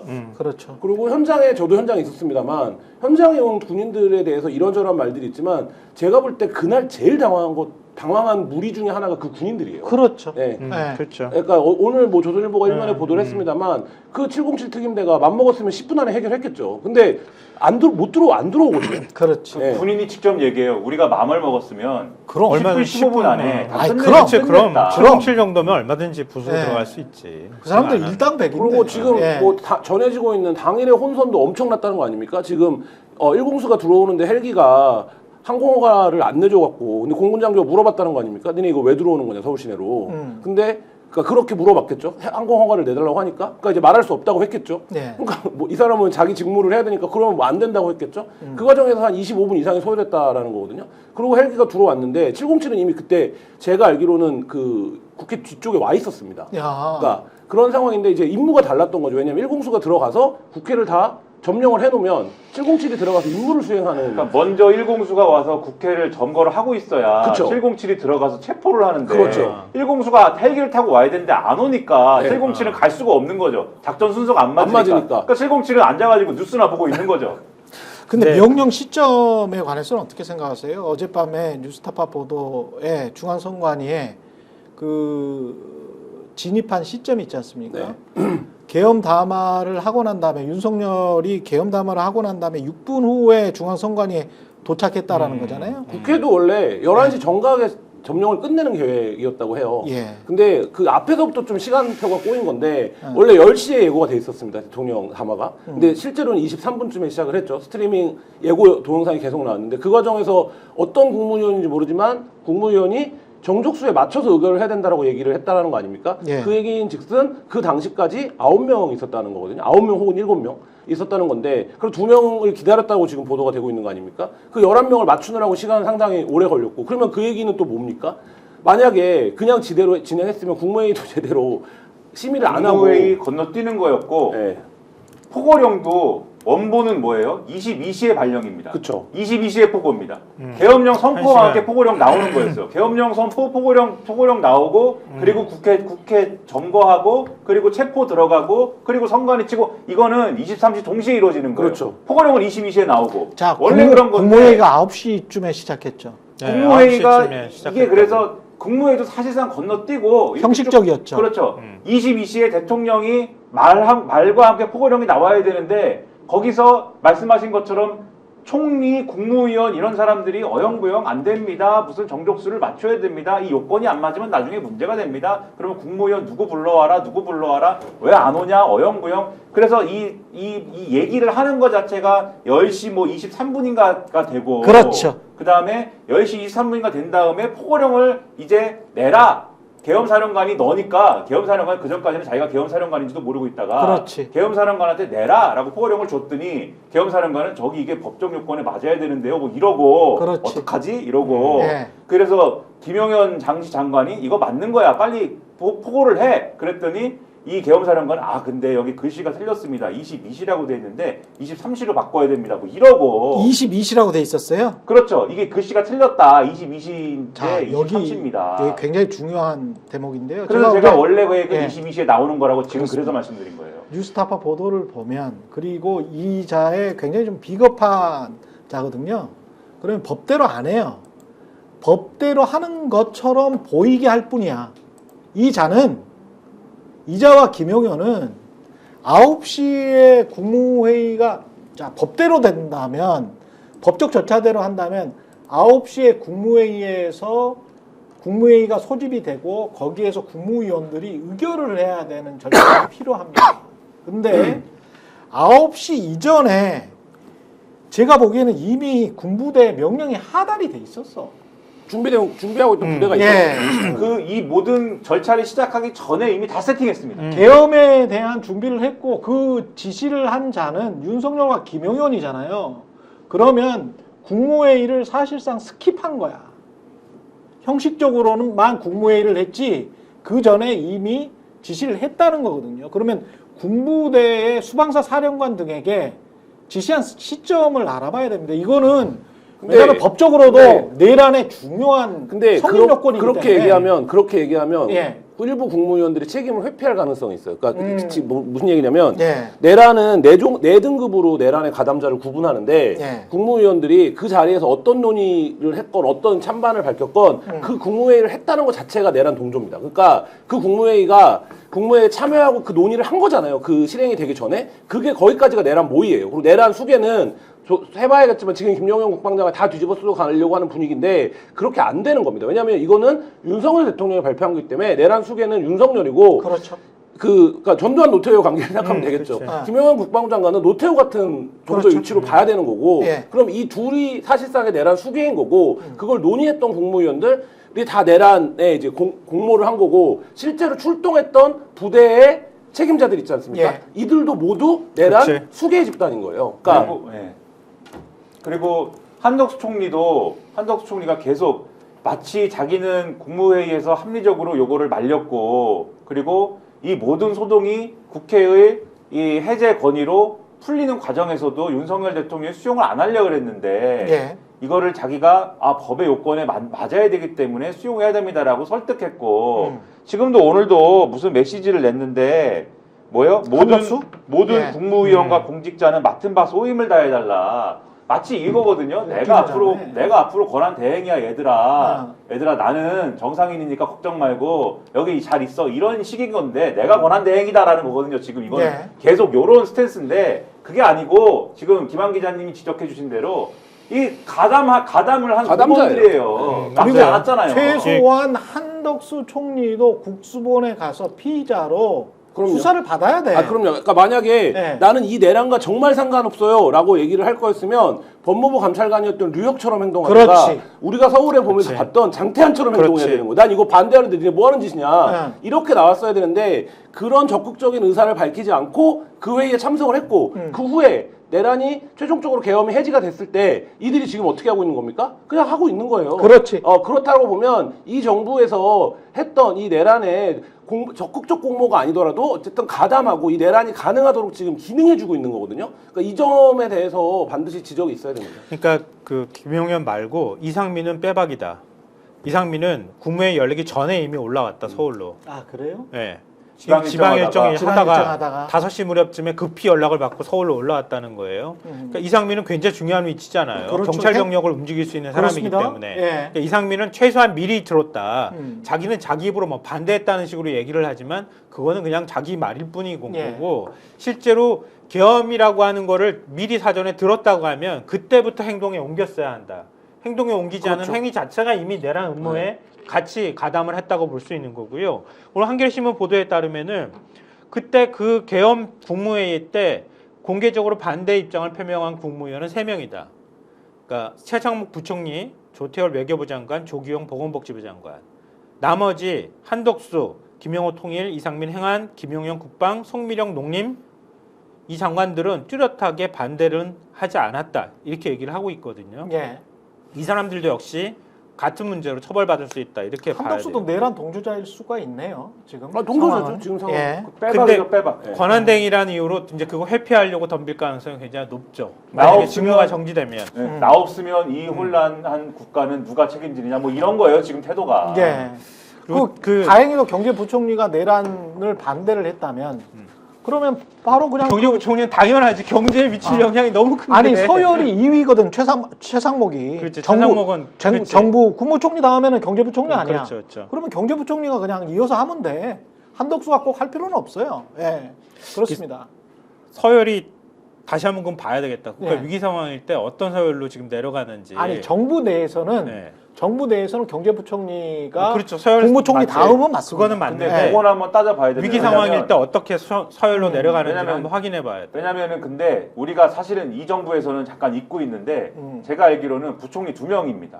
교육부 아, 장관이 부총리도 부총리입니다. 있지. 2조가 그렇죠. 예. 근데 이 정부에서는 부총리 취급을 안 하는데 그렇죠. 이전에 제가 기억하기로는 정부조직법 개정될 하회 때 부총리 정부 조직법 개정될 때 이 의전상 경제부총리보다 사회부총리를 위에다 놨던 걸로 기억을 하는데 제 기억에 맞는지를 모르겠습니다. 네. 맞는지를 모르겠는데 지금 확신이 좀 없는데 이조는 원래는- 굉장히 우유부단한 인간인데. 원래는 네. 경제부총리를 앞에 놓는 게 맞거든요. 원래는 그렇게 해왔는데 네. 그때 그렇게 제정한 게 맞는지는 한번 확인을 해봐야겠는데 그래서 요 서열은 한번 확인해봐야 되겠다. 예.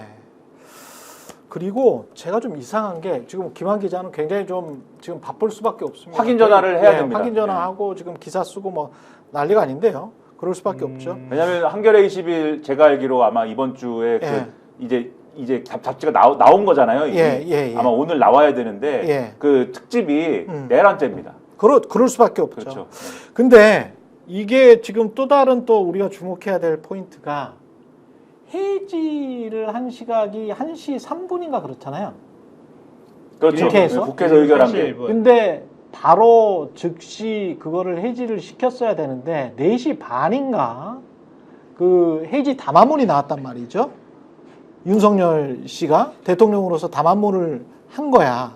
근데 그게 알고 봤더니 녹화였잖아요. 맞아요. 녹화였고 3시 26분인가 녹화를 했어요. 3시 26분에 녹화를 하고 이자가 1시간 동안 이걸 지연시키면서 아 이걸 어떻게 다시 뒤집을 방법이 없나? 라고 생각하지 않았으면 이거를 그러니까 헌정질서 위반이라는 게 다 이게 절차적인 거기 때문에 1시간 동안 이자 뭐 했지? 저는 그 과정에서 이제 수사가 되겠지만 예. 완전히 과정이 이해가 안 되는데 음. 예를 들어서 10시 반에 대통령이 비상계엄 포고를 했습니다. 예. 근데 그 국무위원들 왜 다 귀가 있습니까? 어디 있었습니까? 얘들은 집에 가서 퍼잔 거야? 그러고 나서 네. 얘기한 대로 지금 네. 그거를 3시 때 녹화한 거라고 하면 네. 4시 27분에 분명히 대통령이 뭐라고 했습니까? 아직 국무회의 의결이 이루어지지 않았다라고 얘기를 했거든요. 그렇지. 그리고 4시 반에 우원식 국회의장이 한덕수 국무총리랑 통화했다, 국무회의에서 얘기됐다라고 해서 4시 반에 정리가 된 거거든요. 그렇습니다. 그러면 그 타임라인은 다 날조한 겁니까? 그러니까 예를 들면 대통령 입장에서는 그래서 지금 그러니까 전체적으로 상황 이해가 안 된다. 그러면 타임라인을 예. 다시 짜봐야 네. 돼. 우리가 다시 짜봐야 돼. 보도에 따르면 네. 그러니까 국회에서 1시라고 그냥 치죠. 1시에서 계엄령 해제하고 난 다음에 지금 그 대기하고 있던 한덕수 국무총리가 다시 윤 대통령 만나러 들어가서 오전 2시쯤에 대통령을 설득하려고 시도했다 이런 보도도 있거든요. 예. 제가 기억하기로는. 예.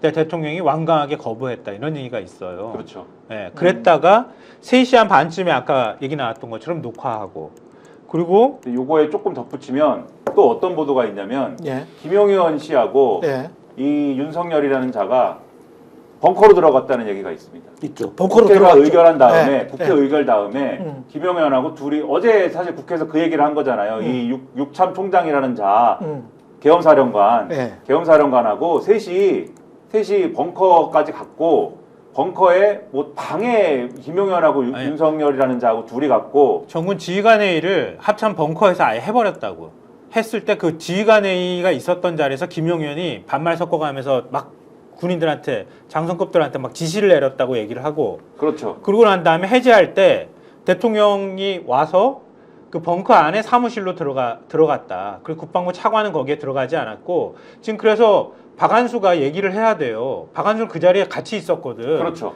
윤석열이 김용현한테 뭐라고 얘기했는지를 얘기를 해줘야 돼. 근데 기억이 자기가 안 난다. 기억이 안 난다고. 기억나지 않는다고 얘기했거든. 바로 다음 날이었는데 기억이 나지 않는다라고 박한수. 그건 말이 안 되는 예. 거고. 그러니까 대통령 말을 옮길 아마도 수가 없으니까 안 한 거고. 아마도 추정하기로는 윤석열이라는 자는 아마도 이것을 제가 그래서 그날 밤에 다른 데서 방송을 하고 있었는데 국회에서 의결을 했음에도 그 이전 상황을 보면은 이 윤석열이라는 자가 모든 절차를 안 지키지 않고 국회를 그렇게 공격을 하지 않습니까? 그렇죠. 이게 안 맞잖아요. 그 네. 계엄이라는 그 뭐- 법의 틀에 안 맞는 거잖아요. 법 밖으로 나가버린 거잖아요. 전두환도 이런 식으로는 안 했어. 그 법 밖으로 네. 이미 나갈 각오를 한 사람이면 국회가 의결을 해도 받아들이지 않을 가능성이 있다. 그렇죠. 이것은 위법한 국회의 결정이고 포고령을 위반한 행위를 한 것이기 때문에 이것은 위법에 근거한 결정이니까는 받아들일 수 없다. 이렇게 갈 가능성이 있어서 안 받아들일 수 있어서 우리가 주셔야 된다. 막 이런 얘기를 했는데 예. 다행히 어쨌든 받아들였다고 정리를 하긴 했거든요. 근데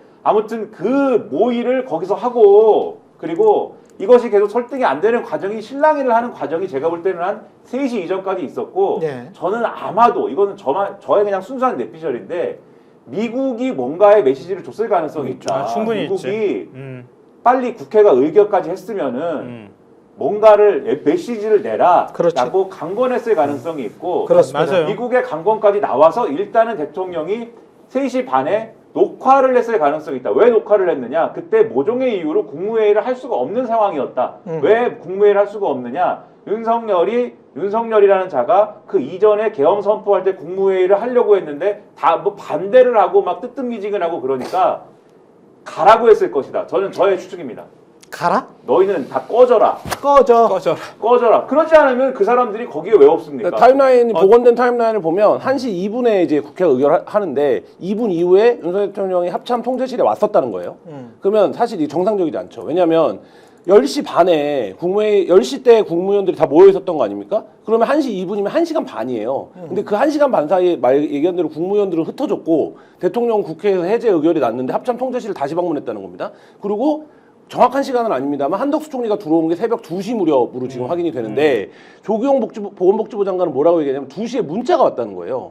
국무회의를 다시 해야 되니까 들어오라고. 그러니까 이게 무슨 코미디 같은 그러니까 꺼지라고 했으니까 흩어진 거예요. 네. 국무위원들이 꺼져 해서 흩어진 다음에 윤석열이라는 그 사이에 이거를 안 받아들이는 방법을 모의한 것이고 그 안 받아들이는 방법이 미국 등의 개입에 의해서 제 내피셜 미국 등의 개입에 의해서 이게 없다고 생각하니까 그러면 받아들여야 되냐 이렇게 해서 국무회의를 하는 방향으로 가서 빨리 이제 와봐 하는 과정에 시간이 걸린 거고 미국은 의심하는 겁니다. 너 뭐 하는 거야? 그러니까 일단은 메시지를 녹화한 것이고 국무회의는 대통령이 주재를 안 해도 됩니다. 총리가 할 수가 있습니다. 그래서 한덕수 네가 알아서 처리해 하고 한 다음에 윤석열 집에 간 겁니다. 맞아요. 그러면 여기서 또 의문은 2시에 국무위원들한테 들어오라고 얘기를 했는데 왜 4시 27분까지 국무회의가 안 됩니까? 그러니까 말이 안 모였다는 거 아니야? 그러니까 정숙수를 그거를 다 따져봐야 되는 거예요. 지금 얘기한 것처럼 그 과정이 지금 그렇게 타임라인을 설명하고 있지만 윤석열 대통령이 그 2-3시간 동안 모종회의를 더 도모하려고 하다가 계속 뭔가를 시도했죠. 하다가 안 된 건지 그러니까 상식적으로 생각할 때 국무위원들이 새벽 2시에 문자를 보냈는데 10시 반에 그 비상계엄을 선포했는데 4시까지 안 들어온다는 게 말이 됩니까? 그러니까 이거 말이 안 되는 타임라인이에요. 근데 그렇게 설명을 지금 하고 있는데 두 축을 나눠봐야 될 것 같아요. 윤석열이 스스로 도모한 측 하나, 그 다음에 국무위원들이 갑자기 그게 떠오르는데 김민하 평론가 아까 꺼져라고 했다라는 말을 충분히 했을 수가 있다라고 보는 게 우리가 까먹은 게 지난번에 R&D 삭감할 때 있잖아요. 그 노령의 과기부 장관이 충원을 했다. 근데 당시에는 이제 루머로만 나왔었죠. 충원을 했는데 쌍욕을 했다라는 기자들은 꽤 많이 알고 있는 그 사람은 아마 그 교수 출신인 과기부 장관은 들어보지도 못했을 쌍욕을 장광설처럼 했다라고 기자들은 알고 있거든요. 이자가 굉장히 공포와 패닉에 질려 있는 상황에서 계엄령을 선포를 한 거예요. 비겁하게 본인과 그리고 자기 처의 이익을 위해서 굉장히 부정부패한 자잖아요. 그런데 그 자가 거기에서 국무위원들이 말을 했을 때 조금이라도 어떤 반대되는 말을 한다든가 멈칫멈칫했었을 때 나왔을 장광설과 언행, 욕, 찌꺼리가 분명히 있었을 것 같거든요. 아니 그러니까 지금 그 얘기를 품격 있게 바깥에 전달한 건 그거잖아요. 계엄 국무회의 처음 시작할 때부터 끝날 때까지 윤석열은 흥분 상태였다. 그렇지. 계속 길길이 날뛴 거지. 그래서 국무위원들이 반대라는 말을 하기도 쉽지 않은 상황이었다는 그렇죠. 거예요. 그런 상황에서는 다시 돌아오기도 힘들지. 그리고 몇 시간 만에 다시 국무회의 해가지고 야 이거 이 미친 인간이네. 여기에서 내가 국무위원을 했네. 자괴감이 들었을 거야. 아마 그 장관들이 다 흩어져서 무조건 집으로 가려고 하지는 않았을 거예요. 네. 계엄령이 선포되는 상황에서 자기들이 집에 가가지고 편히 발 뻗고 잘 수가 있겠어. 아무리 그래도 장관인데. 예. 그러니까 모처에 흩어졌겠지. 흩어졌는데 계엄 선포하고 난 다음에 그 다음에 이 상황을 어떻게 내가 대처해야 될까를 아마 여러 가지 검토하는 작업들을 했을 거예요. 자기 부처 비서실이든 뭐든 주변에다가 계속 법적인 문제 물어보고 이걸 했을 가능성이 굉장히 높단 말이에요. 예. 그러니까 국무회의 열려고 했는데 국무회의 성원이 안 돼가지고 못 열었다는 거 아니야? 한 시간 정도인가? 그러니까 안 오려고 했던 국무위원들도 있고 끝까지 안 나타난 국무위원도 있는 것 같고 보니까.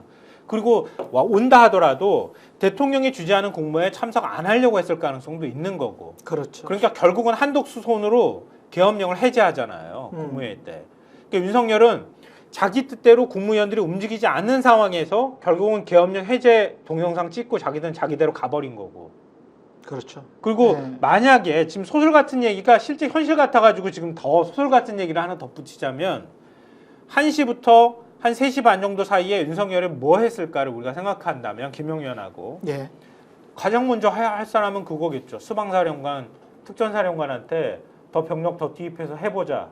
더 밀어붙이려고 했을 가능성도 있는 거고. 근데 그 부분과 관련해서 그것도 역시 수사가 필요한데 합참의장이 아니라 육군총장을 임명한 거 아닙니까? 그럼 합참의장은 기본적으로 몰랐다는 입장입니다. 예. 뉴스 보고 알았다는 거예요. 근데 합참의장이 그러면 그 얘기는 뭡니까? 계엄사령관은 11시에 나온 거잖아요.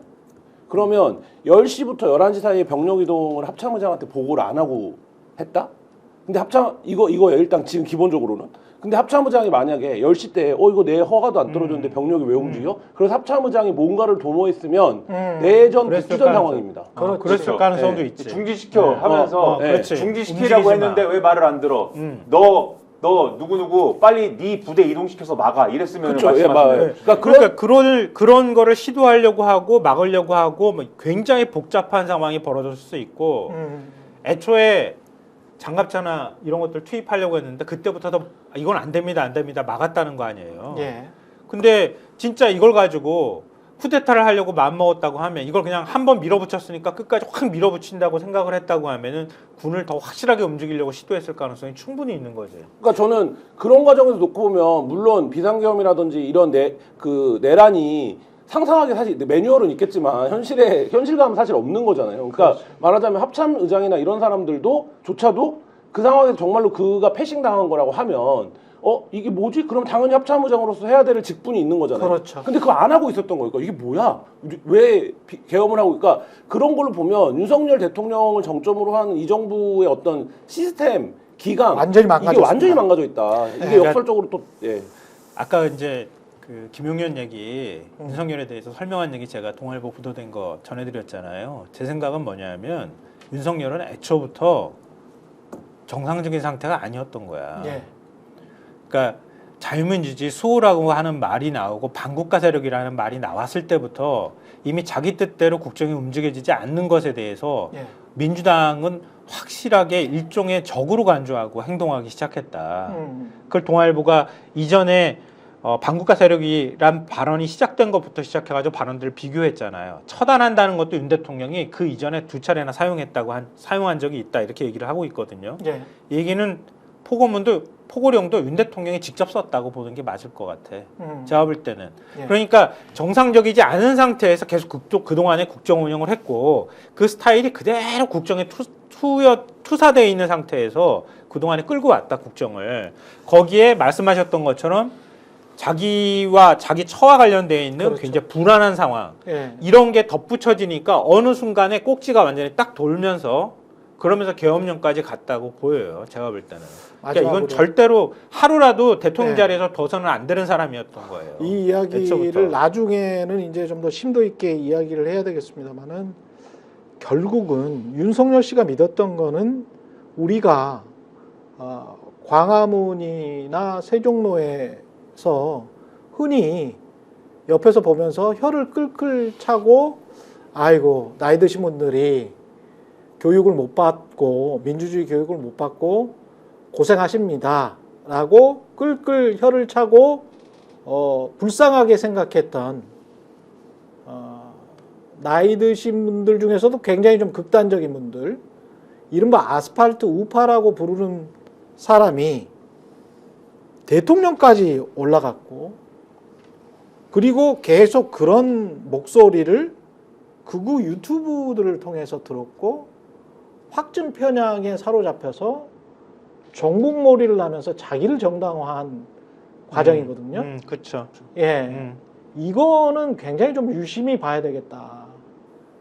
예, 한국 사회의 암세포처럼 지금 퍼져 있는 어떤 한 10% 또는 20% 정도의 극단주의자들 그리고 그거를 그 온상이 된 극우 유튜버들, 이 유튜버들을 어떻게 하면 자유민주주의의 체제 하에서, 물론 뭐 법으로 그들을 엄단하라, 뭐 저는 윤석열 씨 같은 그런 생각을 전혀 하는 건 아니고요.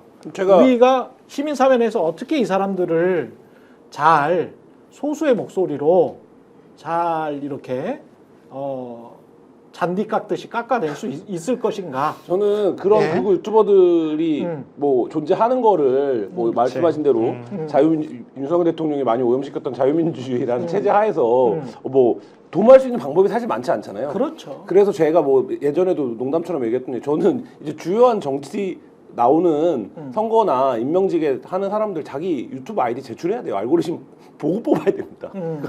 의무화 시켜야 돼요. 이 제가 그 부분은 농담처럼 얘기하면 네. 이제 뭐 구독하는지를 네. 내라 네. 이제 이런 뭐 구독하고 보는지를 내라 이런 건데 저는 지금 조금 이름이 알려진 사람들도 이 윤석열 대통령의 이러한 불법 계엄은 잘했다라고 얘기하는 사람들이 있어요. 그러니까. 근데 저는 그게 이 소름이 끼쳐. 불법 계엄의 네. 본질은 헌법과 법의 경계를 넘어서서 대통령이 목표와 목적이 어찌됐든 폭력을 동원한 거지 않습니까? 그렇죠. 본질은 폭력을 동원한 거잖아요.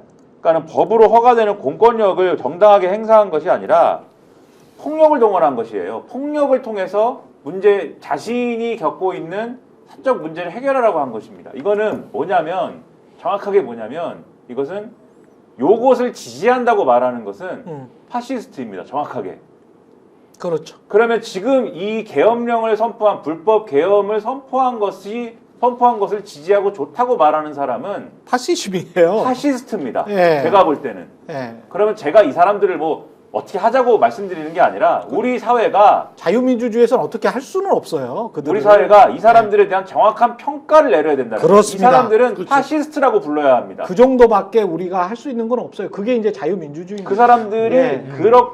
그런 존재라는 걸 깨닫게 만들어줘야 되는 거예요. 당신들은 파시스트고 이 자유민주주의 체제에서는 아주 특이한 사람들로 구분될 수밖에 없는 것이다. 이 그렇죠. 사회는 당신들을 파시스트로 구분하고 파시스트로 취급할 수밖에 없다. 이걸 알게 해줘야 됩니다. 예, 지금 이제 한 두 가지 정도 생각이 드는데요. 그러니까 국민의힘이 이런 파시스트를 닮은 사람을 대통령 후보로 만들고 자기들이 선출한 거 아니에요. 그 사이에 명태균이 여론 조작을 했든 안 했든 간에 거기에 대한 책임을 지는 게 맞다. 지금 국민의힘에서 얘기하는 게 이재명한테 정권을 갖다 줄 것 같아서 우리는 탄핵에 반대합니다. 이따구 논리를 얘기한단 말이에요. 자기들이 잘못한 부분들에 대해서 국민들한테 평가받는 게 우선이다. 민주당한테 정권 넘어가는 거 그걸 걱정할 때가 아니다 지금은. 그건 대선에서 얘기를 해야죠. 그런 그러니까, 거는. 그래서 우리나라 보수 세력이 스스로 재편하거나 스스로 바뀌는 작업을 해야 된다. 제일 첫 번째 필요한 거는 우리 사회가 뭔가 법으로 강제해서 파시스트 금지하는 법을 만들지 않는 한 어려울 거란 말이에요. 왜냐하면 그분들 수명이 닿아야 되거든. 그거는. 그렇죠. 인식이 안 바뀔 거라고요. 그러니까 국민의힘이든 보수 진영 내부에서 스스로 바꾸는 작업을 할 수 있도록 해줘야 한다. 이게 첫 번째고 그 역할을 한동훈이 맡을 수 있을 것인가 없을 것인가 좀 맡으면 안 된다. 이런 쪽에 가까운 사람인데요. 그리고 세 번째로는 민주당은 지금 어떻게 해야 할 것인가 이거를 좀 빨리 정리할 필요가 있다. 민주당이 혼란스러우면은 진짜 걷잡을 수 없거든요. 더군다나 민주당이 이런 문제들을 정리할 만한 수권 정당의 모습을 보여주는 게 매우 중요하다. 지금 그렇습니다. 예. 저는 오히려 다른 관심은 국민의힘이 뭐 심판받고 한동훈 뭐 어떻게 하고 이런 게 중요한 게 아니라 지금부터는 민주당이 정말 앞으로 어떻게 국가 설계를 해나갈 건지 이거를 하나하나 준비하는 작업을 지금부터라도 해야 한다. 같이 휩쓸려 가면서 탄핵에 막 흥분하거나 이러면은 또 때를 놓치고 또 국민들한테 실망감을 키워주는 일을 정권을 잡더라도 또 그렇게 될 가능성이 있다. 예. 지금 벌써 국민의힘에서는 그러잖아요. 임기 단축 개헌으로 갑시다. 지금 이제 그 말도 필요 없는 말이 되어버렸지만 그건 말고라도 개헌 얘기는 끊임없이 나올 가능성이 굉장히 높거든요. 예. 그럴 때 민주당은 어떻게 질서정연하게 개헌 문제나 이런 것들에 대응하거나 거기 같이 동참할 것인지 이런 문제를 하나하나씩 더 고민해야 된다. 예. 환호할 때가 아니다. 속보가 막 오는데 특수전 사령관. 네, 특수전 사령관이 재밌는 얘기를 여러 가지를 했습니다. 국회 통제, 선관위 경계 뭐 여기까지 아는 건데 예. 뉴스 이것도 알지만 이 사람이 얘기하니까 웃겨요. 뉴스공장 경계 임무를 받았다. 네, 뉴스공장을 경계하는 임무를 받았다. 그 다음에 장관에게 의사당 의원 끌어내라 지시를 받았다. 네. 장관에게? 아마 국방부 국방부 장관이겠죠. 장관이지. 그 요런 일치하는 얘기를 거예요. 이제 지금까지 얘기한 네, 거예요. 증언을 하고 있다. 근데 저 나는- 뉴스공장 얘기는 선관위 그 앞에 병력 진입한 거랑 같은 맥락이죠. 그렇죠. 여론조사 네. 꽃에 들어가려고 했다. 그렇죠. 방법으로 그렇죠. 보인다는 그렇죠. 거잖아요. 여론조작 네. 문제에 대해서. 근데 나는 이 군인들이 다 이해가 안 가는 게 지휘 체계가 있고 개통과 개선으로 사는 거 아닙니까? 그러니까. 근데 민간인인 국방부 장관이 전화로 지시하는데 그걸 따릅니까? 그러니까 나는 근데 뭐 이해가 안 가는 저도 행동들이에요. 궁금해가지고 육사 찾아봤는데 선배잖아요. 그러니까 뭐 그럴 수 있는데 육사 찾아봤는데 선배. 이 개헌법에 할 나라가 수 그게 있도록. 문제예요. 개헌법에 예. 개헌법 제가 지금 다 또 찾아보면 되겠지만 개헌법 6조에 보면은 계엄령 지휘감독권에 관한이 있거든요. 예. 그러니까 계엄 시행에 있어서 지휘감독은 국방부 장관이 할 수 있다고 돼 있어요. 음. 근데 그 옆에 다만 이러면서 붙어 있는 단서 조항이 있는데 전국 비상계엄일 경우에 이 경우에는 대통령의 직접 지휘 감독을 받는다. 대통령의 지휘 감독이 필요할 경우에 대통령이 직접 지휘 감독한다. 이렇게 돼 있어요. 이것도 그럼 엉터리였구만. 그런데 그러니까 국방부 장관이 전국 계엄인 상황에서 지휘 감독하는 거는 법령 위반이 될 수 그렇죠. 있어요. 이것도 그런데 엉터리였어. 김용현이라는 자가 뭐라고 주장했냐면 대통령으로부터 위임받았다고 주장하면서 이 군인들한테 내 지시를 따르지 않으면 항명이라고 주장을 했습니다. 그렇죠. 위임을 받았다고 주장을 했기 때문에 그게 아마 이런 것도 법으로 따지면 쟁점이 되겠지만 위임 다 조항이 주장을 없는데 위임 뭘 조항이 위임을 있어? 받아? 특수 장관이 없는데. 방금 707 부대가 지금 어디쯤 가 있느냐고 윤석열 대통령한테 직접 전화를 받았다고 밝혔네요. 707보다 방금 이미 전에 이미 윤석열 끝났다고 판단이 되고 한동훈이 돌아서는 그 순간에 군도 이제 막 털고 막 나오는 거예요. 이제 굉장히 많은 정보들이 한동안 계속 쏟아져 나올 것 같아. 지금도 전화를 했다고요? 아니 지금 아니, 말고 아니, 그때 당시에. 그때 예. 그러니까 직접 생긴 거죠. 직접 챙겼다는 얘기를. 네. 이 난리의 몸통은 윤석열이라는 게 다 드러나는 겁니다. 예, 윤석열 아웃. 예, 거의 끝나가고 있습니다. 거의 이겼습니다. 예, 그렇지만 안심하지 말고 탄핵 빨리 의결하기를 바랍니다. 최인의 정치본색 오늘 금요일이죠. 내일은 오늘이고 내일이고 다 한번 거리로 나가봅시다 우리가. 예, 거리로 나가서 민주주의를 오늘 내일 꼭 지켜야 됩니다. 예, 굉장히 중요한 시기입니다. 힘드시겠지만 저도 힘들어요. 예. 48시간 지금 뭐 3일이니까 훨씬 더 지났죠. 예. 앞으로 48시간이 굉장히 중요합니다. 예. 앞으로 48시간 굉장히 중요하고요. 48시간 지나면 거의 끝날 것 같습니다. 제 기자 30년 기자 촉이 거의 끝날 것 같다. 예. 그 다음에 무슨 어떤 정치 일정 논의하고 그런 거는 그 다음에 하면 돼요.